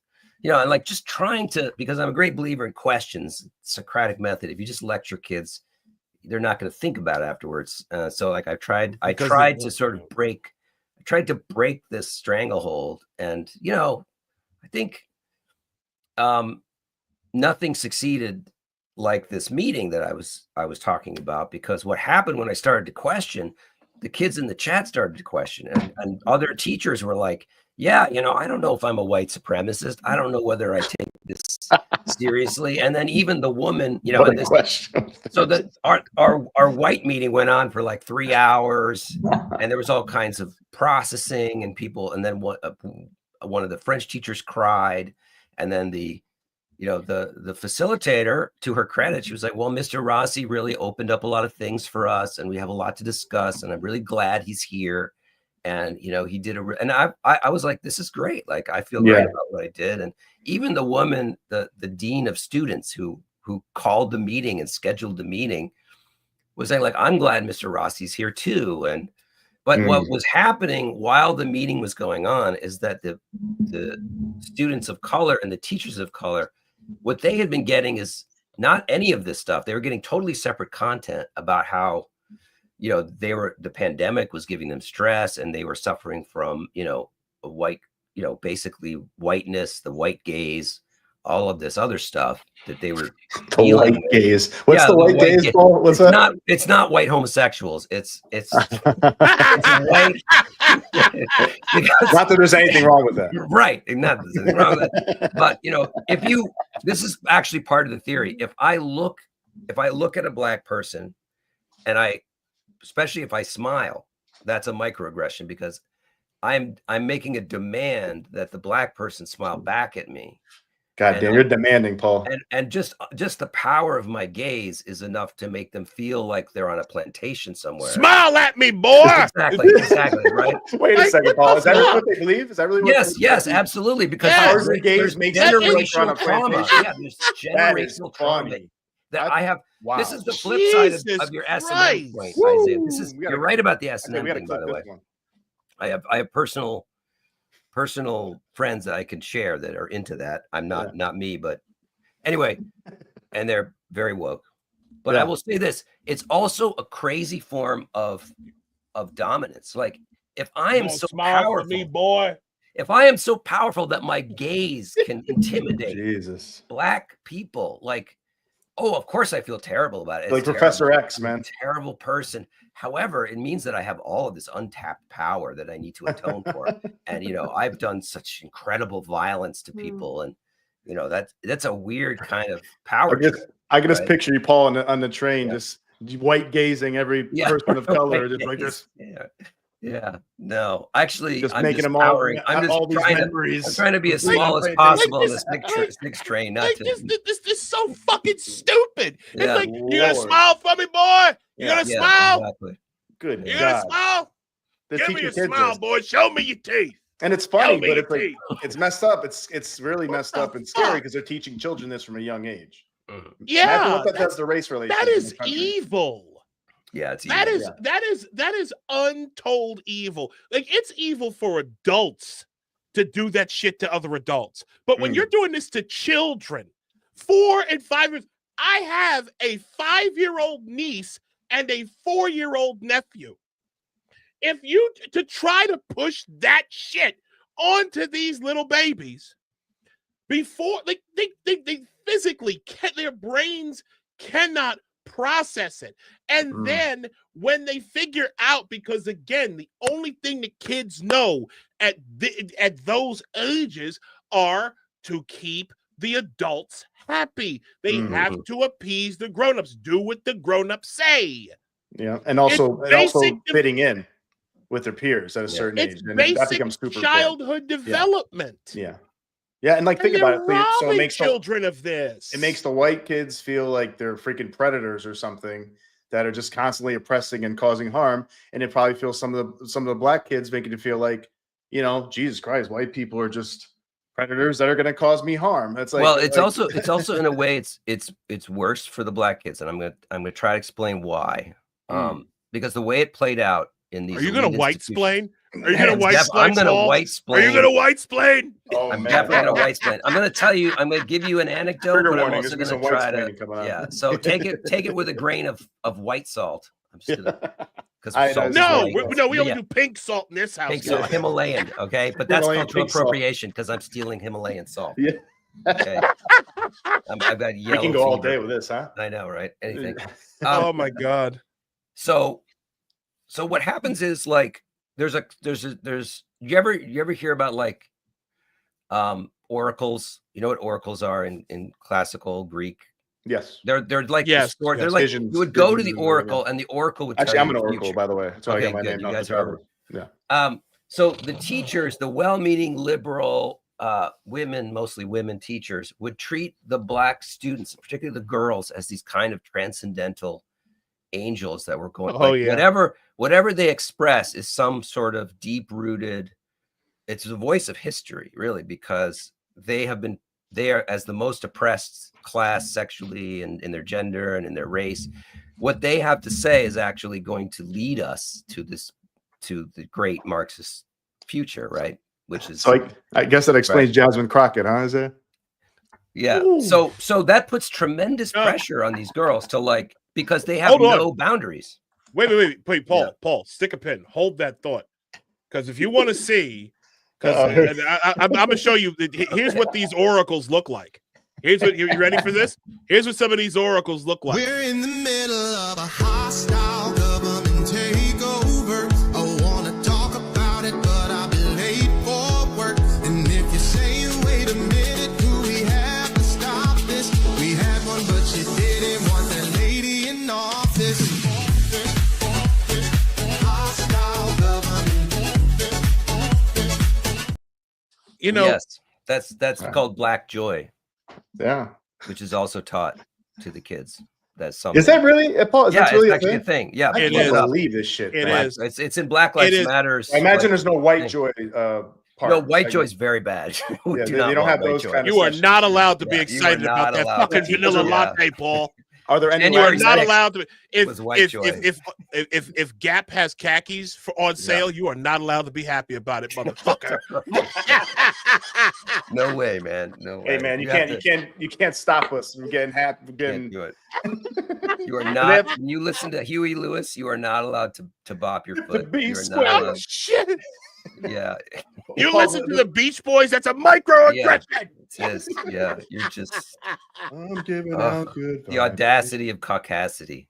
Oh, do they have Latinx joy? Any of those? Yeah, Latinx joy. Latinx joy. They dropped Latinx. Then now it's called Latine, like L-I-T-I-N. With the E at the end, yeah. Latrine, like a bathroom. Latrine, like a bathroom. You would think that it would be smart fucking enough. Woke shit, man. Yeah. So unbelievable. And they really think. And what's hilarious, Paul, is that as you talked about the whole oracle comparison with black that these white liberal women view black women as. Okay, it makes a lot of sense now when we think about one of the biggest phrases that was used in the Democrat Party up until a few years ago, which was black women are the backbone of the Democratic Party. They're still using that, right, Isaiah? They're still saying that. Some I heard it like a couple weeks ago. Some do. Yeah. And it's also the reason why, if you look at, matter of fact, let me see if I can pull it up. I know I've got this, because that right there is, hold on, I'm just going to move this to, let me just move this to start. Yeah. Well, make sure you don't white gaze at us too much. Just maybe you want to turn off your camera. I'm sorry. I mean, I don't. The white gaze. Listen. The white gaze. The white gaze particularly burns like south of 23rd Street. Yeah, in Manhattan. I'm getting as a Latinx man right now. I'm getting visions of Christopher Columbus coming ashore. You know, since you're an Italian man. That's right. Really, I'm feeling a lot of pressure right now, and I'm just getting these traumatic visions. I know. Yeah. I just want you to know that I can totally turn off my camera. Yeah. If this is too much for you, I will. Oh, absolutely not. Absolutely okay, not. Right. No. We're just joking. But you can, because it makes we are. I'm getting off on it actually personally, but I can't admit it. But I'm just letting you know. Paul's loving the power right now. I have to feel guilty about it, but I'm secretly enjoying it. Well, understand something, right? Like the one thing that drives me crazy about all this is the fact that, like, the progress pride flag, like black people are treated like these, and I've seen this on many occasions here in New York City. Black people, especially women and gays, black gays are treated like oracles. Is why they are placed in, and this is according to intersectionality. Intersectionality means you you can't just be black and something. You have to, and that's it. You have to be black plus gay, black plus trans, black plus disabled, right? Like they and what's crazy is the whole concept of intersectionality, at least has, as I understood it at one point, was that the stacking of identities was something that was not supposed to happen, but it happens on a regular basis. And of course, the lady who started the original scholars of critical race theory and all of that, they're just sitting back like, because I mean, it started out as a legal theory, and that was kind of describing the intersection was a literal, you're getting hit by cars from different directions. And that means that you are actually in a certain type of legal jeopardy, practically, in the way that the law was practiced on you as a victim. But you're right. But there was a turn where you're right in saying the idea is to sort of liberate from those things, right? To sort of treat it legally. But it was turned by Crenshaw into using your identity as power. So that is actually a vehicle that you're supposed to inhabit. You're not supposed to hold up a sign and say, I am a man. You're supposed to hold up a sign and say, I am black, because with blackness, you have a certain status as a member of a protected class. And then that legal stuff came along with that. You ever notice how political project? You ever notice how a lot of the artwork in the last 4 years were devoid of faces? I've seen that. Yeah, I've seen some of that. That's part of it. Yeah, right. It's just skin tones. I just want you to focus on skin tones. You're just a color form. You're literally like it's true, and you see it in a lot of corporate art. Yeah, Theo Jordan talks about that all the time. Interesting. Yeah, about the faceless, because again, the whole focus throughout the Biden years was that they wanted to atomize. I firmly believe this. Well, I shouldn't say I don't just believe this. I know this to be true. They wanted to atomize all they wanted to atomize all existence. Okay, to where the only thing that you are allowed to see are immutable characteristics. If an immutable characteristic appeared to be a person's black skin, you were automatically supposed to treat them a certain way if you are white. Okay. If you are, if they are, if you are, if they are like, if you happen to take a even deeper look in and you happen to see that they are black and gay, then you treat them with even more reverence and invite them out to brunch. Yeah. You know, Right. but you know, plus it makes you look good that you're sitting next right, to exactly. But these holy priests, high priests. Right. And there's something very demonic about that, because this is why, because what I've found is that when you start to focus on immutable characteristics, when you start to see colors, and when the only thing that you're allowed to see are colors, character goes right out the fucking window. You can treat you can like that. That is how that is where the proliferation of some other the utter degeneracy that we see in culture these days. You know, the fact that cursing is like, we do it here, but that's because I curse God too ain't much. working. Yeah. Well, yeah, we curse a lot, but we are working on that. I'm horrible at it. I'm trying, but I should give it up for Lent. But the fact of the matter is, like the overall degeneracy. I just saw something earlier, which I'll probably share, because it ties into what we're discussing. The stuff that we've seen come out of churches and within, you know, and within like the religious community, it's some of the most evil shit I've ever seen in my life. And Paul, the school that you uncovered all of this in 2021, wasn't that a religious school that you were teaching at? I mean, it was a WASP school. It was an Episcopal school, and a lot of the WASP-y sort of. Are you Episcopalian by chance? No, I'm Catholic. Okay. I'm Italian. I'm white ethnic. You know, Catholic. Not a boy. So right. So we're often kind of that already had to be awkward, no? Well, actually, it's funny. Don't Catholics and Episcopalians kind of look at each other like, ew? Well, of course, this is part of the reason why it's so easy for, we call it wokeness, to take over these religious institutions, because for the past 50 years they've bled themselves out. They bled out anything that would distinguish any distinction between good and evil. So the judgment itself is seen as something which prevents the flock from expanding, because all these congregations are competing for bodies in the seats and donations and, you know, the new steeple, and with it's a business, increasing right? atheism too, right? So, and ever increasing atheism, skepticism, and so they don't want to be talking about good and evil. They don't want to be talking about judgment and discernment, which is going to turn people off. Sin, that's bad. We don't want personal accountability, potential right? That's for just like, no one punishment. wants to feel bad, so they want to make people feel good.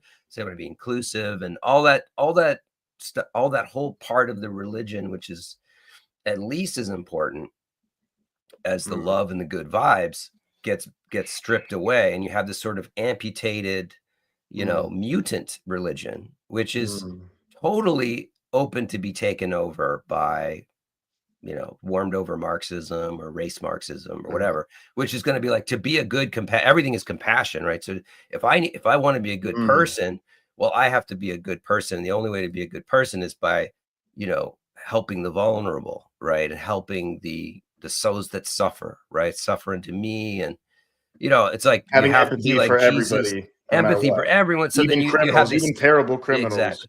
Yeah. So yeah, you have this exploit in computer code. We call it an exploit, where these people with political agendas can just swoop right in there. And the WASPs of 2020 or 2010 or the 2000s have no defense for this, because a lot of their money is very old money, and a lot of our actual country clubs and the golf clubs, they didn't let in blacks and Jews, like, you know, in our lifetimes. So they are, when they hear this stuff from a DEI charlatan telling them, you know, that this is what America is. They're like, yeah, that's my America. You know, all my servants at the Park Avenue apartment are black people. So that actually must be what America is. And so they are way more vulnerable to being taken over psychologically by this than, you know, an average white ethnic Italian guy who grew up with all kinds of people, you know, in the high school, and, you know, knows that black people aren't saints and white people aren't saints, and, you know, people are people. So they're the fact that they are sheltered by their money. The other thing it does for them, like the principal or the head of the school that I taught at, was like, I think he's like the second richest family on Long Island. Like they have like money that goes back hundreds of years. Is that it actually removes their sense of distance from other white people. So it's like, yeah, I'm rich and I have like, you know, orders of magnitude more wealth than you do. However, we are white. We are all together in this, and we are all racist, right? So you're just as much, I'm just as bad as you are, and you're just as bad as I am, because we're white. So it faces shared burden, wealth inequality. Yeah. And it makes them, and it gives them the same simultaneously the power to lecture you if you don't agree. So it preserves their status while removing the status and making them seem just like you.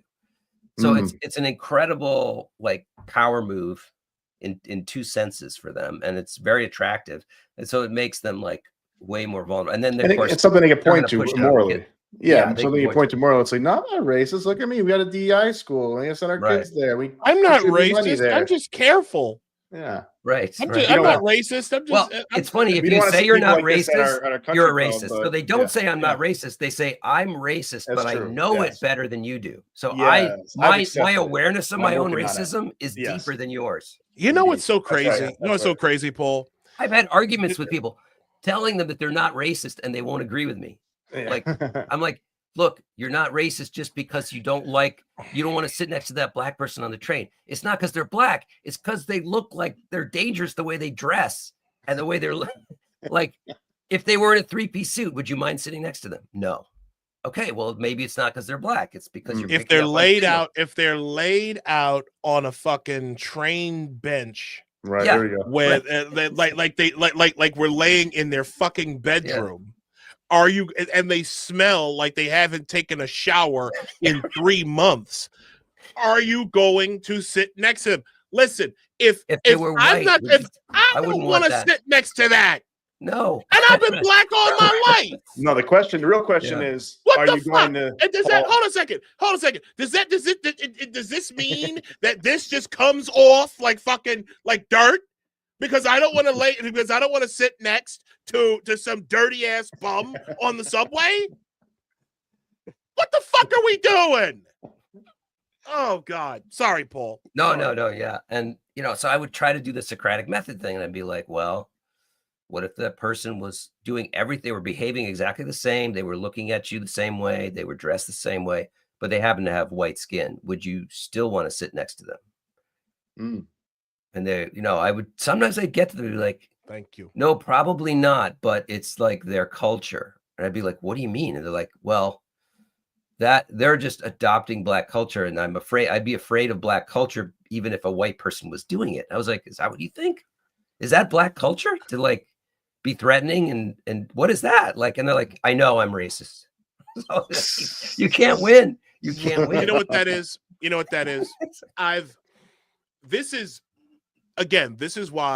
This is why leftism is a cult, okay?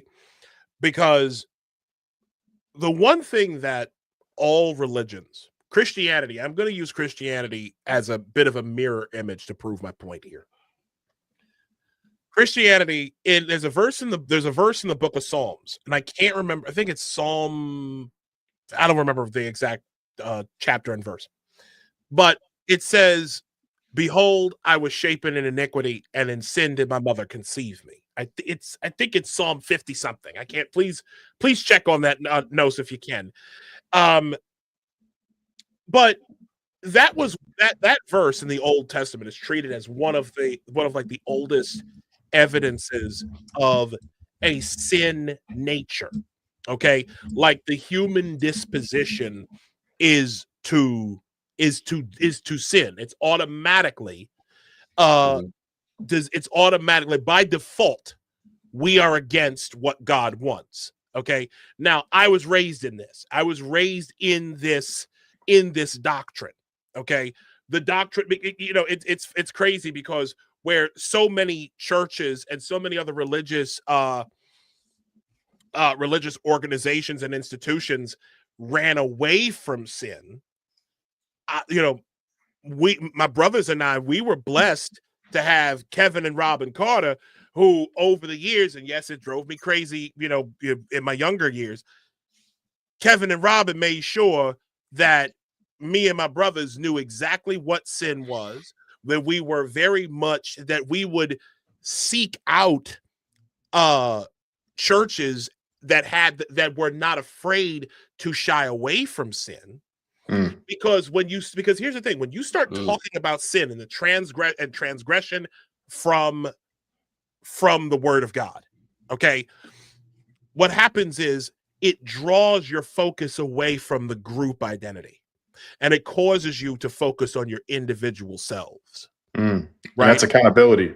And that's accountability. Some people don't want to deal with that.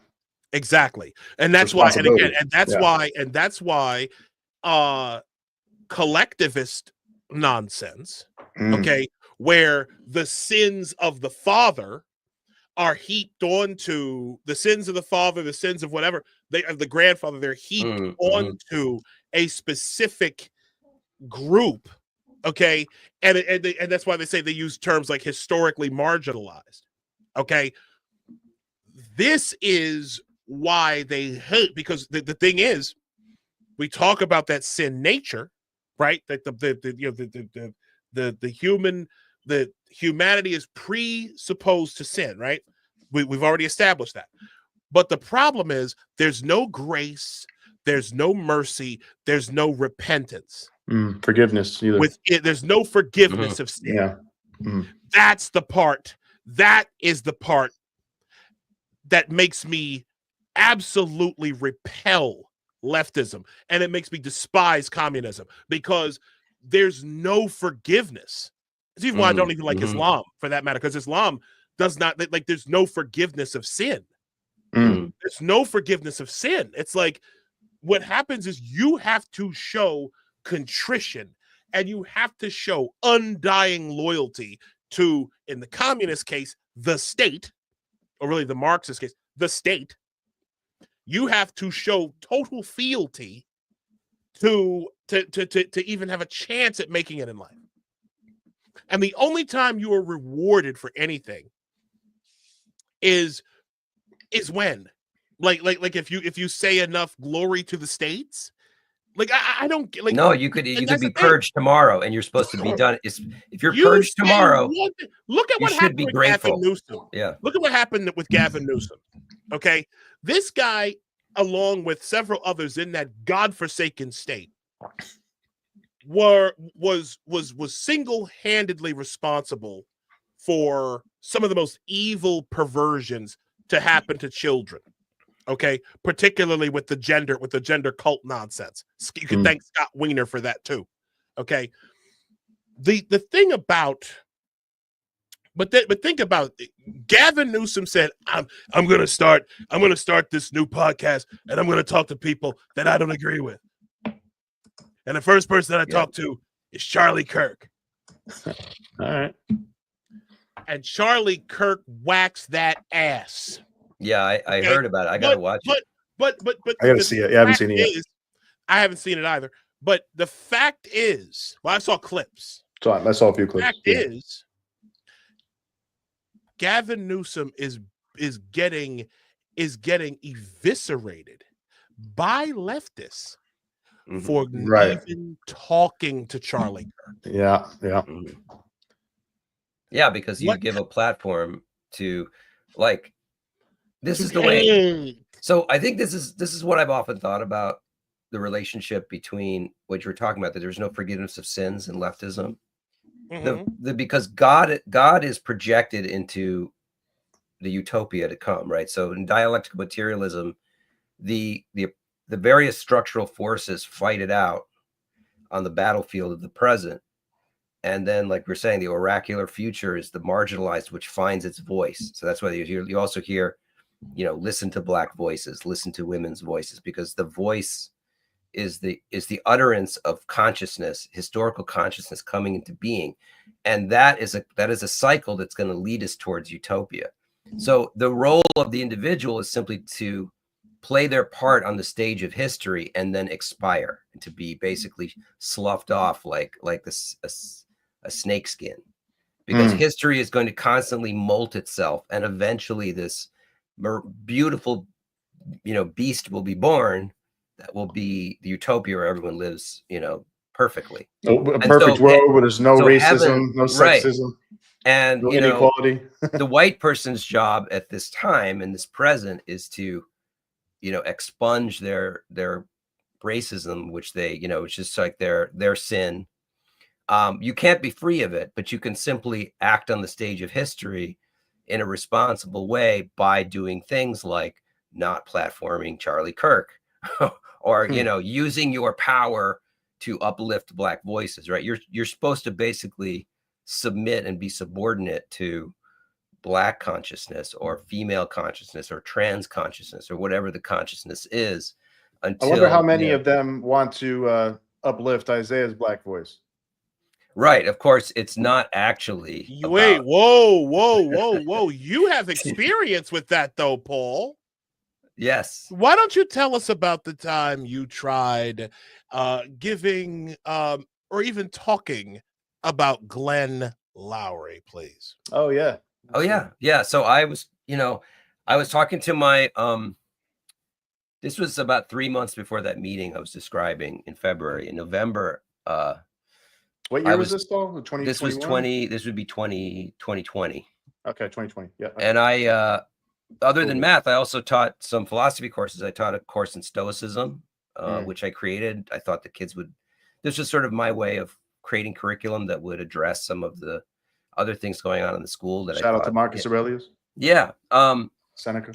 And I also taught a persuasion class because I figured, one of the things the kids had trouble with was they learned to recite slogans, but they weren't actually, persuasion was difficult to come by. And to persuade, you need to hear arguments that are different from yours. So I was thinking, well, in order to teach like different points of view, could I bring in a reading from Glenn Lowry on, that was counter to what a lot of the, basically everything every explanation for, the struggles of the Black community that they were getting from all their teachers. So I did the thing you're not supposed to do, is I asked for permission instead of asking for forgiveness.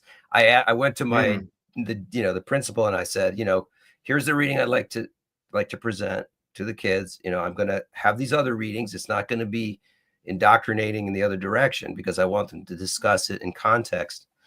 And he said no. He thought it would confuse the children to have a Black voice that did not have a Black opinion. He put it a certain way that I put in the article, and he thought it would be better if I used a white conservative to describe that position.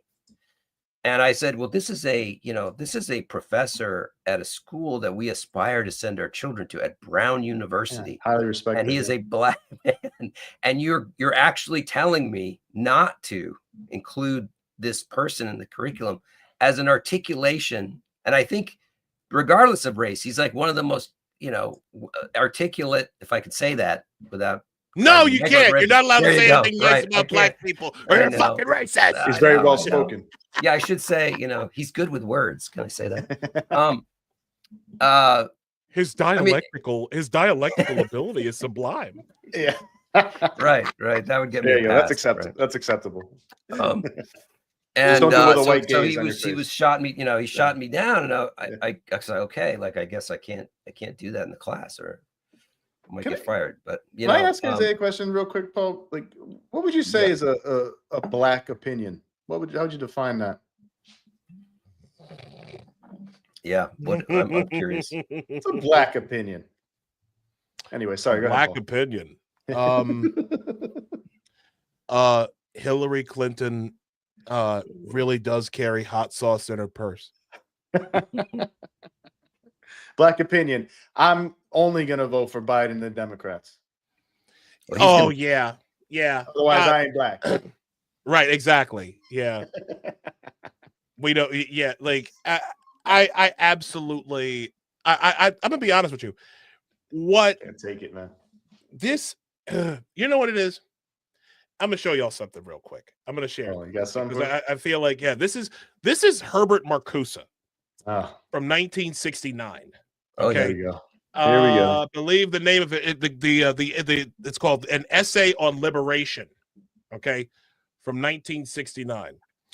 And it says, quote, "The ghetto population of the United States constitutes such a force. Confined to small areas of living and dying, it can be more easily organized and directed. Moreover, located in the core cities of the country, the ghettos form natural geographical centers from which the struggle can be mounted against targets of vital economic and political importance. In this respect, the ghettos can be compared with the Faubourgs of Paris in the 18th century, and their location makes for spreading and contagious upheavals." Sounds like some BLM riot stuff. Yup. Yeah. Absolutely, it does. In fact, I'm gonna take it back. Wait, where is it? Where is it? That's backgrounds. Hold a second. This actually, this reminds me of it. Reminds me actually of this. The goal of the international communist conspiracy is world domination. They have thus far been highly successful in accomplishing the step-by-step objectives necessary for reaching that goal. In the United States, the communist plans call for two revolutions at once. A revolution of a supposedly oppressed proletariat or working class against a capitalistic system that is supposed to breed wage slavery, unemployment, poverty, crises, and war. The second revolution is a revolt of the supposedly poor and oppressed Negroes of the Black Belt against the supposed lynching, segregation, social ostracism, and exploitation of the white man. Currently, what the communists call their Negro Revolutionary Movement, now masquerading behind the humanitarian banners of civil rights, is contributing tremendous momentum to the communist plans to take over the United States. That is why black people vote Democrat in droves. That right there. I am convinced of this. And Paul, I am absolutely going to blame you for this, just because you're the only white person here, and you're by default, we have to take out all of our microaggressions onto you. That's that white gaze, man. The white gaze is killing me today. Yeah. Listen. The white gaze would not make me uncomfortable unless we're like around 14th Street in Manhattan. Okay, just saying. Or in Williamsburg. Or if we're in a sauna together. Well, but anyways, with no towels on. Fuck. No, like the fact of the matter is, like the fact that culture has just has degraded, and the fact that a guy like Glenn Lowry, who is a black conservative, okay, who has been one of if you think he's a beast now, and he has a great podcast, him and John McWhorter, have a fantastic podcast. Yeah, he had one of them on here too. McWhorter a few years ago. Get one of those guys on there. I'm putting out the signal. God, I'd love to. We get one of those guys on. Yo, those two are busy. Yeah. Those two are busy. Put in a good word for us, Paul. I know you got the end with those gentlemen. Actually, I don't. They did mention me, but they had forgotten who I was, and they confused me with somebody else. We didn't forget about you. But you guys know me. But I was just glad to come up at all on their show. But think about it this way. But think of it, right? The fact that these people, and I'm guessing these are primarily like white people who were saying this stuff, right? Oh yeah. In your like your faculty leaders and all that. The fact that they said that a black voice coming up with a having a different have a difference of opinion than what they'd already implanted into kids' heads tells me everything I need to know about how deeply and genuinely racist these fucking people are. I have told people for years that the left is far more racist than the right. Oh, definitely. Because the left actually thinks the left will stand, and I got to find this. The left will stand and create these racially segregated spaces for certain affinity groups, stand outside of said groups, stand as guards, fully masked, by the way. They will stand guard and act like they're doing something by, they think that they're protecting, that they're using their white bodies to protect these poor, this pen of poor innocent of black people. Because again, black people are pets to these assholes. We are pets to most white to white leftists. Blacks are pets. Mm-hmm. We are nothing more. We are dogs. We are nothing more than people to be. We are nothing more than pets to be doted on. Yeah, and there's a transaction. There's an implicit transaction there. And the transaction is by taking care of the pet, they are actually enjoying their own benevolence. Like, look at what a good person I am. Yeah. For treating, this other person so well after these other bad white people treated them so badly. So I get to feel good about myself. It's ultimately extremely a selfish proposition. So the leftists are treating black people like rescue racist animals. And selfish. Yeah, rescue animals. This is the anecdote I kind of wanted to share with you guys because it's not in the article. Come on, because it was hard to sort of. I mean, I had like 20,000 words. I had to cut it down to Apostate Radio exclusive. So yeah, Paul Rossi. So featuring Isaiah Carter. So one of the great moments for the school was Black History Month, and with the dean of the 9th grade, who was a very interesting woman. I actually learned a lot from her. I learned so much from, even as this was going on.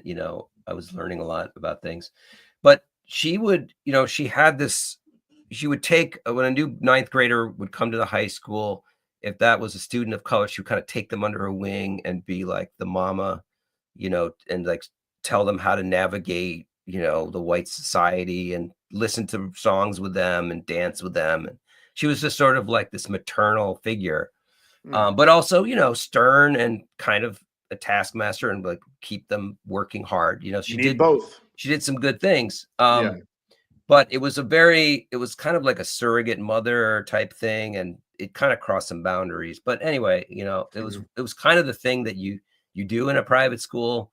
Like you're almost paying for the teacher to cross certain boundaries, which is why they have so many sexual scandals, by the way. Wow.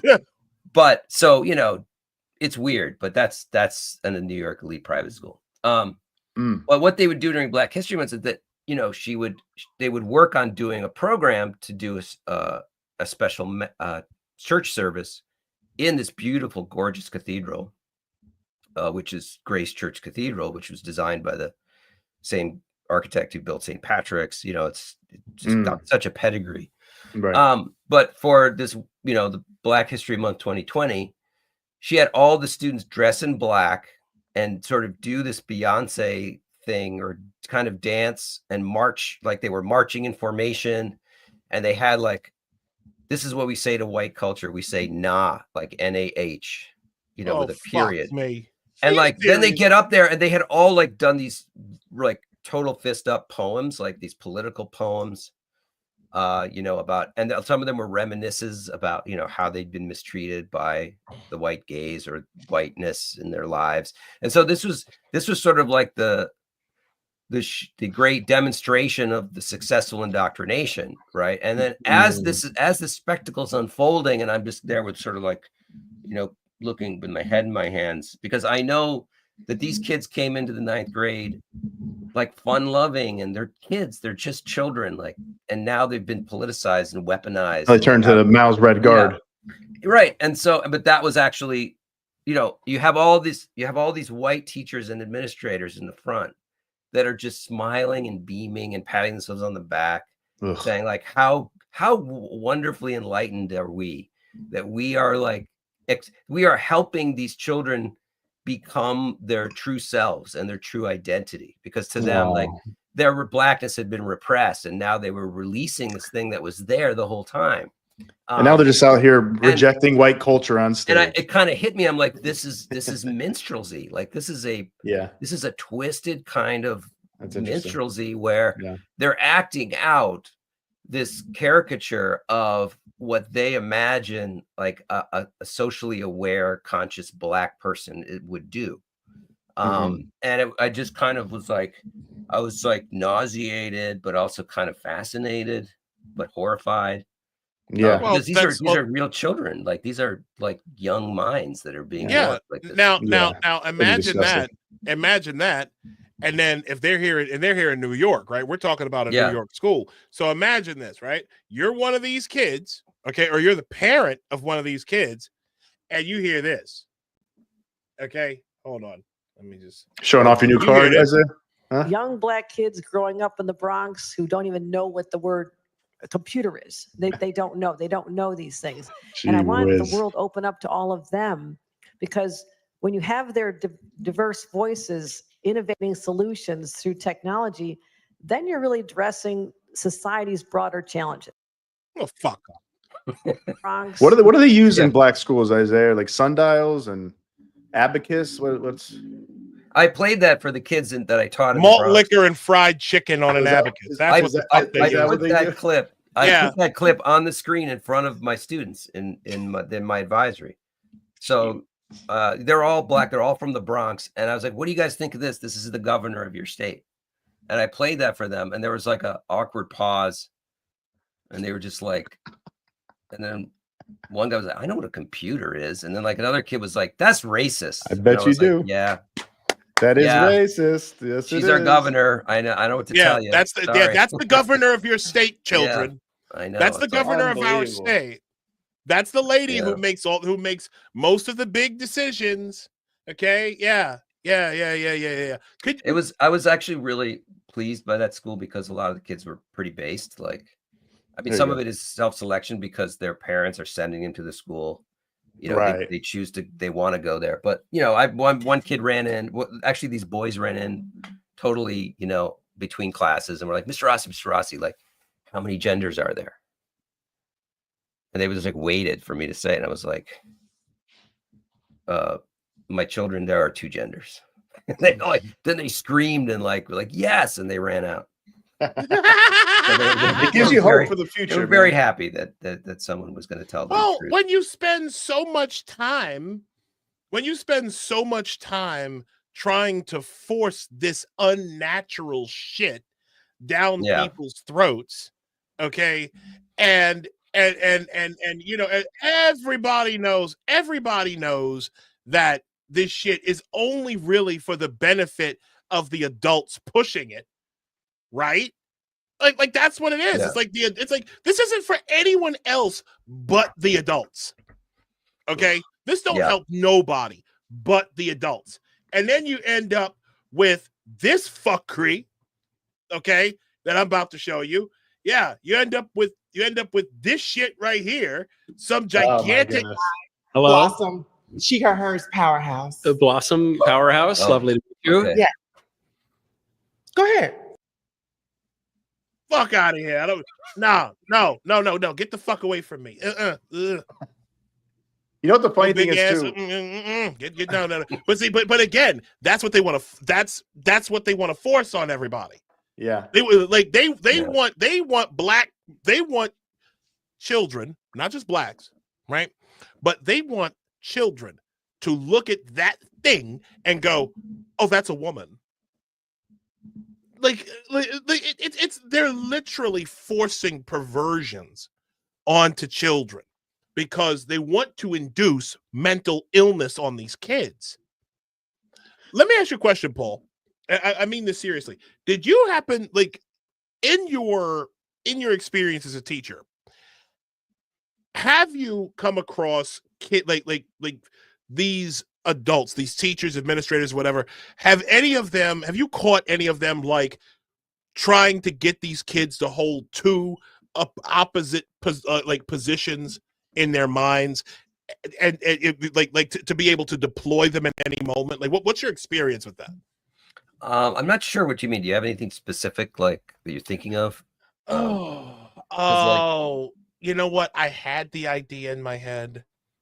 It's like, you know what? You know what? That's not a great question. Okay, I take it back. I mean, maybe I'll have to.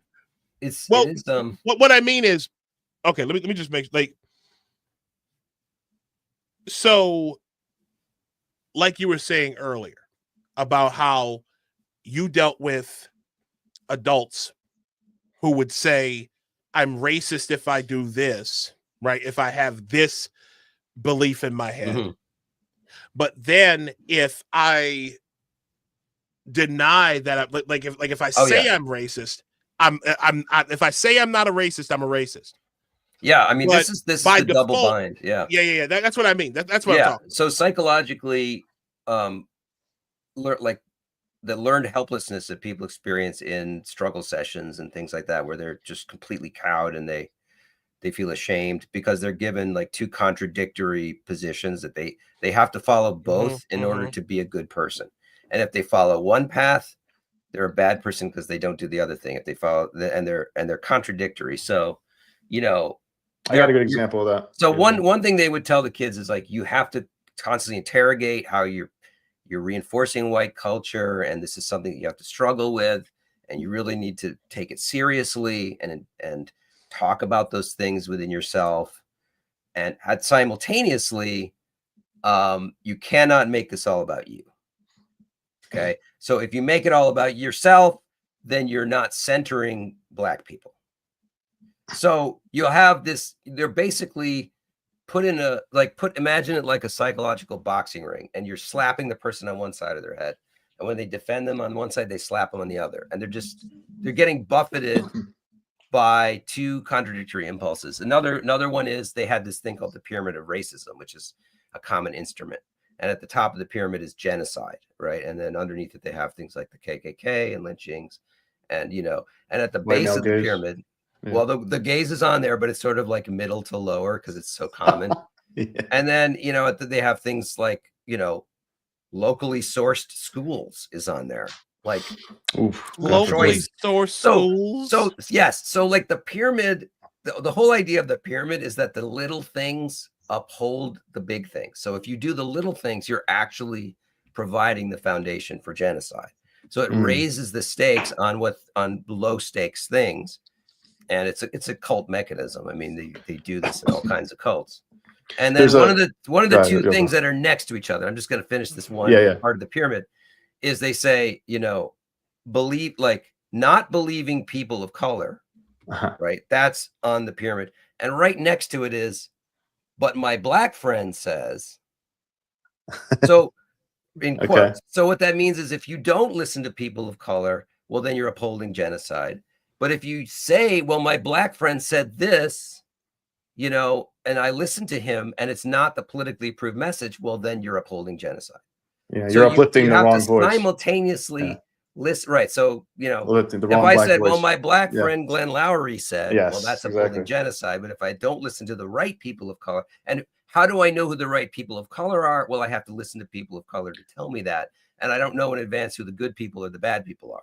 So I'm now in this totally in a bind swimming. Yeah, I'm swimming in this place where I guess I just have to listen to the most recent Black person and, you know, trust them. And my agency is completely handed up because I don't even know when I'm being racist. I have to listen to, you know, a Black person who's going to set me straight. So I your oracle, you know, and I don't, you have to go talk to the oracle, but you can't actually have them do the work for you.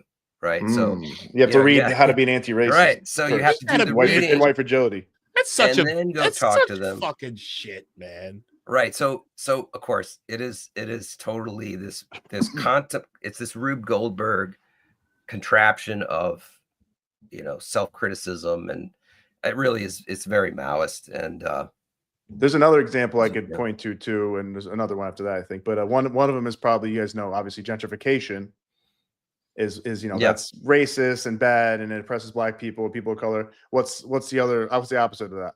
Well, when Walgreens moves out of the neighborhood, well, then you're racist because there's a term for it. Do you guys know that? You guys know what the term is? What is it? Degentrification? What is it? It's white flight. White flight. White yes, flight. Yeah. White flight. So you can't move in, you can't move out. Yeah. If you're white, it's like either way you're racist, man. It's ridiculous. I'm actually looking for something right now. And cultural appropriation's another one. They did a good. I don't know if you guys saw "Am I Racist?" but with Matt Walsh. Matt Walsh's. Oh yeah, that was good. Oh, that single-handedly ended. What's her face? Oh, D'Angelo. Oh yeah. Robin D'Angelo. He brought up a good point with one of the DEI women. It was some white lady, I believe, and he's like, he's like, I have a. He's like, you don't want a cultural appropriate. First of all, I think they complain about like, hey, white girls prefer white princesses, white little girls prefer white princesses, and they don't want to have the Black princess or the brown princess, the Pocahontas doll, whatever, right? So he's like, and so it's like, so we have to, but we can't wear, like, my daughter loves Moana, and she wants to wear the Moana costume, but she can't because that's cultural appropriation. Yeah, I remember. So she got to pick the white princess again. It's like. And she's like, yeah, I guess I don't know. Of course, she doesn't know what the hell to say to that. But it's just right. It's in fact, what I watched, very interesting what the DEI people would say, because the point is not to have an answer in that situation. The point is to let the white person sit with their discomfort. So it's like and be sympathetic, but not do the work for them. So like when they're in that type of situation, they're just supposed to experience the discomfort, come to terms with it, and that's just a tiny taste of the discomfort that that their ancestors have put others through. So it's just a little bit. It's just like a little bit of comeuppance there for them. A little bit, and there's a lot more that came from. Right. And you should be grateful that we let you live. Let's keep on self-flagellating. Waiting. I'm going to be honest with you. This is quite simply the most despicable shit I've ever seen in my life. Like honestly, this is why I have genuinely come to hate Marx, like the left. I genuinely hate this entire ideology system, the entire ideology. Agreed. I was up close and personal with this ideology 4 years ago. I slept next to it at night. Like this is like, better not man spread on that bed, man. I mean, the fact of the matter is, having been so like right up to here with it and not knowing what it was, just figuring, she's just like okay, so she's gone to this school and that school, and she works for a particular nonprofit that works in education. Like, I knew nothing of this. But then after that, to see all this stuff come up, and then to just be reminded, like, oh my God, there's real evil taking place in our society right now. It's like, why would anybody send their kid to college? Why would anybody send their like if they're going to go to school, especially if they're a girl? Why would you send your daughter to or your son, like either one really? But why would you send your child into one of these intellectual cult these cult compounds that the university system has become?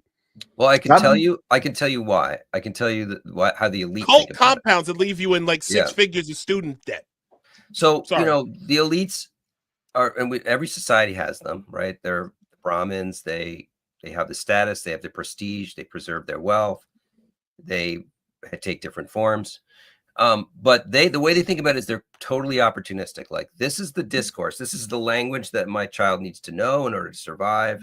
This is the special words they need to say to show you're high class. Yes, to speak and educated, enlightened. So like, it's like the luxury beliefs thing that who's the guy that talks about, is it Rob Henderson? Luxury Beliefs. Anyway, I forget. but, yeah, I know what you're talking but about. you know, like this is the language that will mark you as special, and you have to know how to tell the right story on your college application, and you need to say the right things in your essays. And this is the pathway to power, to preserve power, so you can get to college and network and have that Ivy League name on your diploma, and that, you know, that's going to catapult you. And they don't care. Like, they literally, I think it bugs them a little bit. Some of the parents are like, yeah, this is bullshit, but you know what? They're like, just put up with it, kid, and like, you're eventually going to get, you know, you're going to make a ton of money, and just say the right stuff and don't step out of line. So sell your soul.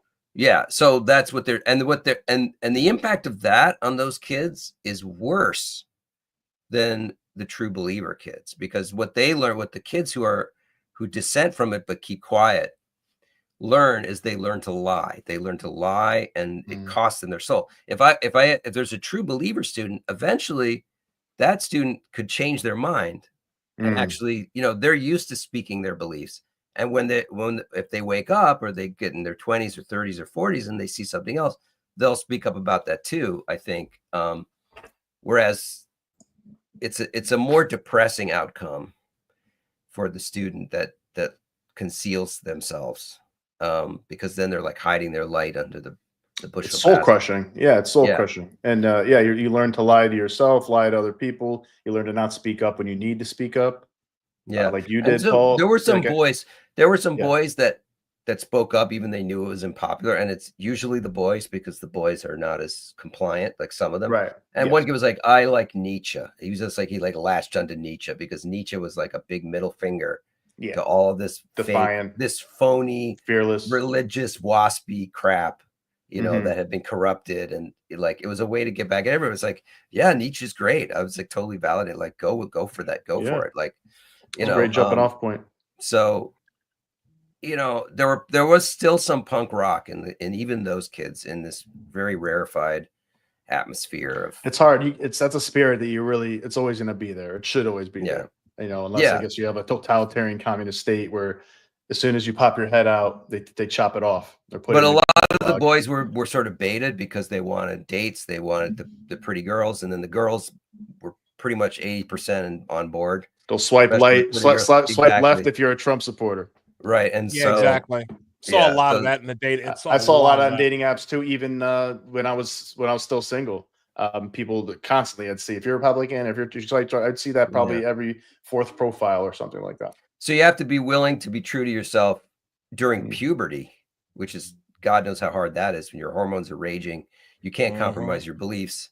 There has to be something more important than sex for you as a you know, pubescent boy, which is hard, right? You have to be like independent. And the kids that were the most resistant were the ones that had strong religious foundation, because they had a competing moral system they were raised in.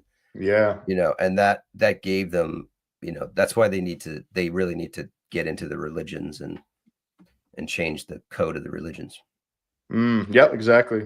And also dismantling the nuclear family, dismantling American secular, quote unquote, American secular religion of, like, you know, if you work hard, you'll do well. It's the land of the free, home of the brave, all that great stuff.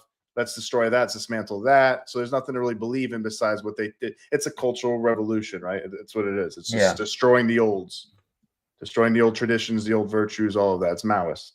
It really is. Maoist. It is absolutely Maoist. It is absolutely. It's a culture. Maoist. It's a culture killer. That's what it's meant to do. That's exactly what it's meant to do. And it's dangerous. That's dangerous. It is meant to destroy cultures. It is it's as many things. Is this what it is? Like this is what we are up against, the greatest evil that was never supposed to come to our shores. Yeah. I firmly believe this for leftism. I remember last year when I was in Jamaica with my fiance, and we were riding back out to St. Catherine Parish, where Kareem, where we were staying. And I had a pretty deep conversation with my fiance's uncle. Okay. Great guy, worked in politics most of his life, works in real estate. Great guy. Okay.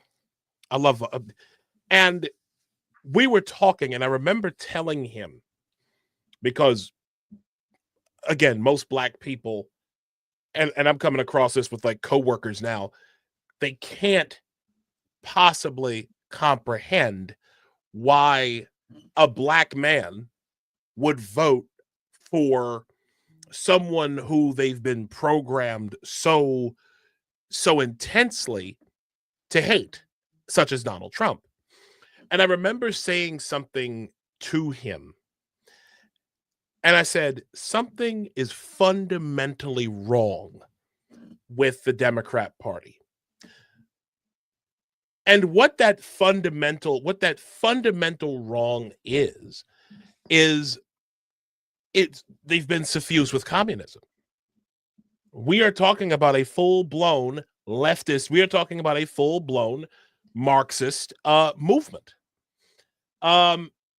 This right here is what scares me the most about our current moment.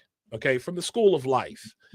And it says, it is a grim paradox that the worst deeds that humans have ever been guilty of have been carried out by people with an easy conscience, people who felt they were definitely on the side of angels, people who were entirely sure that they had justice in hand. What unites the people who report their neighbors to the secret police, the crowds who burn their victims at stakes while dancing around their agonized bodies, the government officials who set up purification camps, and the nations that wipe out their enemies with special barbarism, is their consistent and overwhelming sense that they are doing the right thing in the eyes of God, history, or truth. Yep, exactly. When trying to understand why people do evil things, never start from the position of imagining that they understood them as evil. Remember that they would have carried out their nastiness cocksure that they were paragons. An impassioned feeling of being the instrument of justice has been at the heart of humanity's most appallingly unkind moments. Yeah, I was actually just about to say something like that right before you did that, because that's why it's more dangerous. I think the left in this woke, progressive, neo-Marxist, neo-Maoist stuff is much more dangerous because it is in the cloak of virtue, in the cloak of diversity and inclusion and acceptance. So it's like, how do you even argue against that? It has titles like anti-racism, anti-fascist, right? So this is a trick of the left, and like they don't teach anybody about communism really in schools so much for like the last 2 decades at least, and how they killed over 100 million people in many different countries. They don't teach about that. All you do is hear about Nazis, fascists all day, all year long, and how evil Europe and America are with slavery. And it's how you end up. But they don't talk about the communists at all. So it's like they just brush that to the side. No, we don't worry about that. We don't worry about Tell me. So like to them, it's like, of course, this is good. This is good. We're helping with diversity. We're including everybody. We're being empathetic.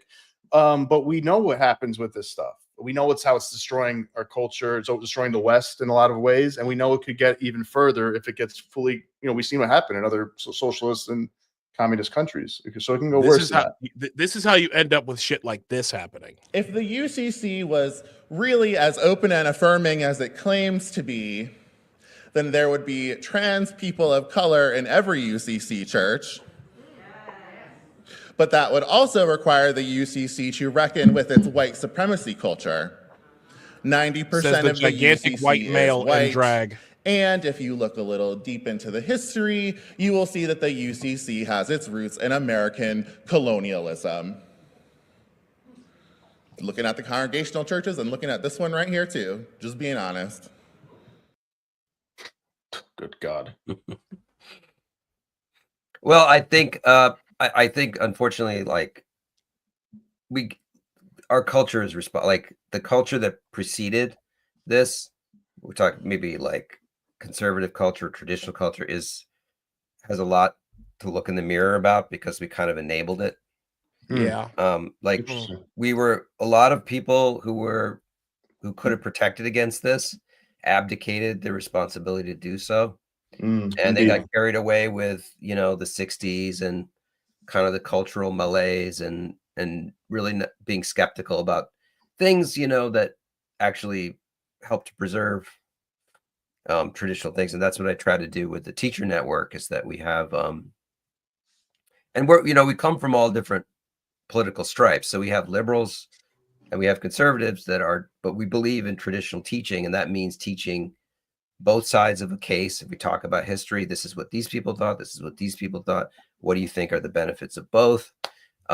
We tend to focus on direct instruction as a method rather than, this fad of letting the kids think up whatever they think is truth.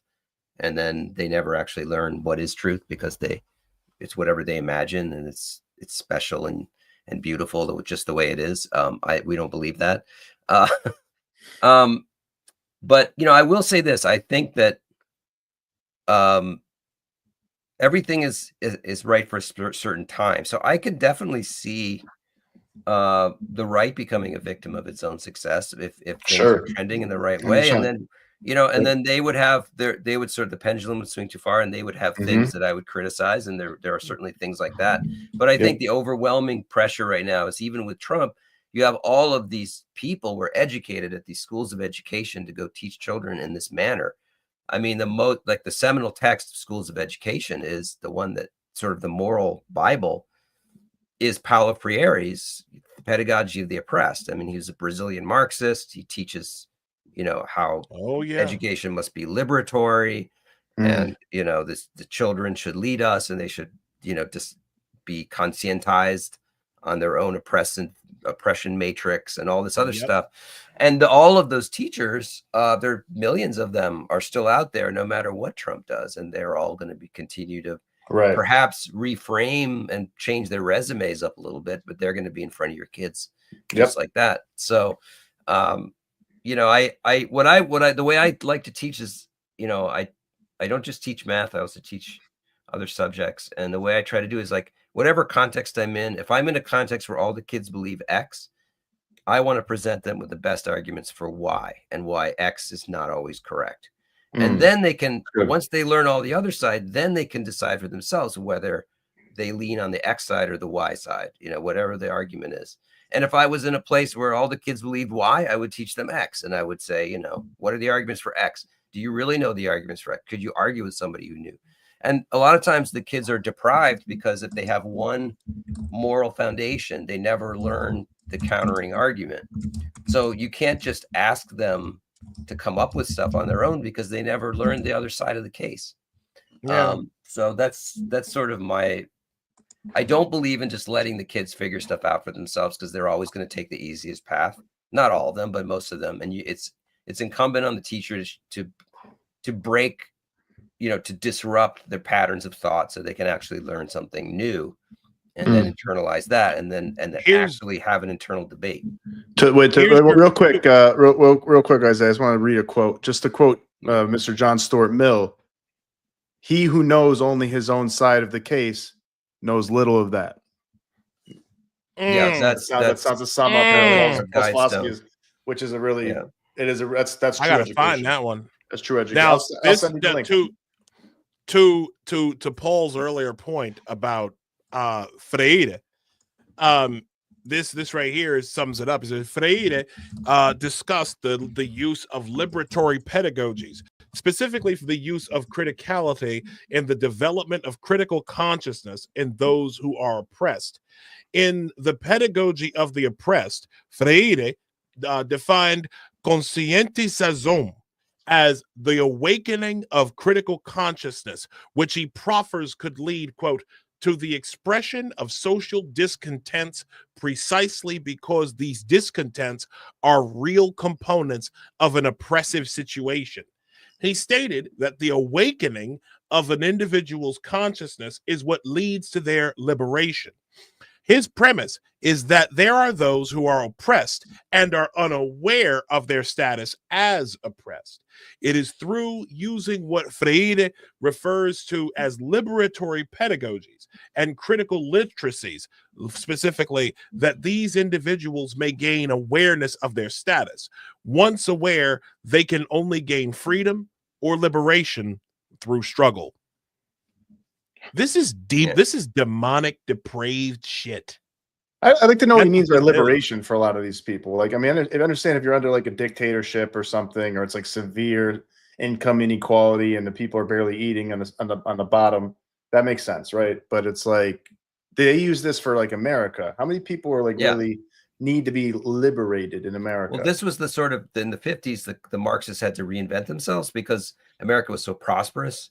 And the working class, it was so productive, and they were, you could a single salary, you could get a home, and you could have 2 kids and have leisure Middle time, class, drive your car, American and dream. all these wonderful plans. So they had to reinvent conscience, like awakening of class consciousness had to be transferred into the cultural realm. So they were reducing people to consumers and consumer culture, and so a true Marxist awakening would be, freeing yourself from the shackles of the dishwasher, or, like whatever, all these wonderful products that were part of consumer culture, because it was trapping your mind in this matrix of pleasures. And so they had to free, and then they used, the ghetto populations, they used gender, they used, the oppression of women, and they found these other mechanisms that were not based in class to stay relevant, to stoke discontent and fire up the resentment. No, it's interesting because it sounds sometimes like they think that people just don't need to suffer ever, don't need to work ever, don't need to have any kind of inconvenience ever. It's like, man, you are a living thing on earth. Like that's the fucking name of the game on earth, man. And even if you're like the most wealthy, privileged person, as a human being, you figure out ways to make yourself miserable if you don't keep yourself busy in some good work. Some decent work. Yeah, well, this is the you can be Rousseauian loaded. vision. Yeah, right? you will drive yourself nuts somehow. Before there was culture, in a state of nature, people were perfect, and they gave everything freely to each other. There was no evil, right? It's the Garden of Eden. And then society and oppression took that away from us. So we actually externalize our sin into society. Whereas, Thomas Sowell's, constrained vision actually says, no, human beings are not limitless in their potential. They have sin, they have evil. We try to devise the best governmental mechanisms to control that and manage it, but we're never going to get a perfect society. So it's very much like, and people aren't limitless in their potential either. That's another thing that gets like people have their own. They have certain personality or talents, and sometimes they're not that talented. Some people have a very low IQ, and they can only do certain jobs. And there's some people who are really smart, but they cannot do certain jobs, no matter how smart they are. They're not smart at that. Like if you're like an analytical, mathematical mind, maybe you're not. It's going to be really difficult for you to do language stuff and ideas and philosophy, or vice versa. Right. Well, the thing that religion does is even with those differences in abilities and talents, we're all children of God, and we all deserve to respect each other as equals, right? So, 100%. But when you lose the it's not that we're religious just. part, I would disagree with you on one thing. It's not that we deserve; it's that we're called to by God. Like that's a calling. That's something that we are commanded by God to do. Like that's there's a duty to do what you were talking about, Paul. Sorry about that. No, and I would also add to that too. It's not all just a calling. It's also the reason why I think a lot of religions believe that we're all equal in the eyes of God is because we all have divine spark. We all have a soul, right? Like we all have a part of God in us, which I also believe. And I'm not a religious person. I just believe that happens to be true. Marcus Aurelius called it the fragment of divinity. It's like you have a shard. I never heard that before. Like that's a crystal, exactly right. That's what I believe. Crystal in yourself somewhere. Yeah, and it you pops up locate when you conceive, Yeah. probably, and you're sitting there, Yeah. pop it up, and you become a baby. That then you go- fragment is and it part goes of away. what he And called you the die. world soul. So Yeah. the world soul was this monist kind of collective. That's how I thing. look at it. And now we're Yeah. broken. Yeah, we can't get back to that, but we have this little messenger within us, which is the divine element. So we all have a lot of value because we are part of God. I mean, God is the most valuable thing. Being a part of God is pretty fucking valuable as well. Part of my French Lord in heaven. So Paul, I really appreciate you coming on to the show with us tonight, man. I really Thanks do. for having me. Yeah, it's good. good. Great discussion. You are someone who we absolutely want to have back on here. Oh yeah, 100%. I'm going to do a better job of staying in touch with you. Where can people find you? Where can people find your work? Anything that you'd like to add before we wrap up? Yeah, if you're if any of your listeners right now are a teacher, you want to get in touch with me, my DMs are open. Look on X. I'm at Paul D. Rossi, PAULD as in Damien. That's my middle name, Rossi. You can find me there. You can find I tweet a lot, or X a lot, whatever you want to call it. You can see some of my work is in my bio if you follow the links. And And what's the name of the website where the other project? Terra Firma Teaching Alliance is the name of our teacher network, and we're at tfteach.org. tfteach.org. tfteach.org. That is where you can find Mr. Rossi's major project, the Terra Firma project. Please make sure to hit this man up. This is a very, very highly intellectual brother, and you are my brother regardless of race. The only thing that I require, sir, since you are of Italian descent, is that you better have a really good fucking vodka sauce recipe. That's all I ask of you.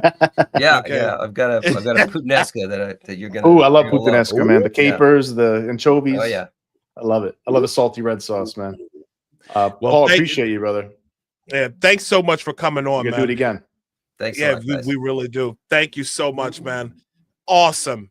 What an episode, huh? That was a lot, man. That was a two back-to-back substantial, there's a lot of times we screw around on here. Like we had Edgar the other day and Puppet Edgar. Shout out to Puppet Edgar.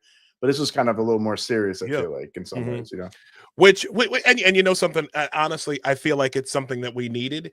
Because there are very serious issues out here. Yeah, I mean, we'll chop it up. I agree with listen, you. I agree. 100%. We're gonna laugh about stuff, and we tried to keep it light. Especially in the second. But there are part. important things we're talking about here. But first, with the correctional officers in a prisonage situation, which is ridiculous, with Mr. Pinion and Joseph Pinion. So look out for that, and also with Paul Rossi with the education, man. I mean, those are both real serious issues. Exactly. That everybody needs to pay attention to. It's not blown out of proportion. It's not a right-wing talking point. It's not a conspiracy theory or something. This is real. These people are talking about real things that are happening to real people. Exactly. And ladies and gentlemen, want to thank you for watching or listening or checking out the clips, which we will be clipping up later of this broadcast. We greatly appreciate all of your support. You can reach us at either Isaiah L. Carter or at Nostra Chavez. You can see them down here. You can also follow the show's account at Apostate Radio NY. Please be sure also to support the show. We thank you. So we thank all of you who have given money to us here. We thank you. buymeacoffee.com/apostate radio. We thank you for all gifts that you send our way. We are working towards shout out to Alexis Irvine, by the way. Shout out to Alexis Irvine, one of our supporters. Yes. Maha Uncensored. I know, Alexis, sorry we're a little late with that, but really appreciate we're sorry that. about that. And Maha Uncensored for becoming a supporter as well. We have some new membership tiers too that you might find interesting on buymeacoffee.com, Apostate Radio, with some special opportunities and privileges. So all support is appreciated. Absolutely. We leave you tonight with the full, I'm going to read this full Mr. quote. John Stuart Mill. By John Stuart Mill. He who knows only his own side of the case knows little of that. His reasons may be good, and no one may have been able to refute them. But if he is equally unable to refute the reasons on the opposite side, if he does not so much as know what they are, he has no ground for preferring either opinion, nor is it enough that he should hear the opinions of adversaries from his own teachers presented as they state them and accompanied by what they offer as refutations. He must be able to hear them from persons who actually believe them, and he must know them in their most plausible and persuasive form. Steelman. In other words, ladies and gentlemen, go out there and talk to people you don't fucking agree with. Go find community with people who you don't know. Okay? All of this garbage about platforming evil people and only listening and you only knowing what you know from what you might have gotten from Joy Reid or Rachel Maddow or whatever. Okay, or what you might have seen in certain liberal and certain leftist circles. Don't be these people. Okay, we're in the middle of a hostile government takeover. I want to talk about it, but I'll be late for work. And if you say wait a minute, do we have to stop this? We had one, but don't be that. Okay, I'm sorry. Okay, don't be that. Nose can't help himself. Okay, I have to dance to. Yeah. Nose can't help himself. So I give him a pass. But folks, please do not let these people who are trying to divide us, do not let them win. Our country, our society is worth more than being atomized by totalitarians. It honestly is. I love my country. I love New York City. And I'm so glad to live in a country that, as flawed, as imperfect as it is, we are able to speak opinions freely as men and women, as men. And I praise God for this. So we thank you for joining us tonight. Thank you once again. Have a great night. Nos, thank you, brother. Zeb, thank you. Appreciate you. Appreciate everybody listening. Thanks, Paul Rossi. Thanks, Joe Pinion. Appreciate everybody. Thanks, y'all.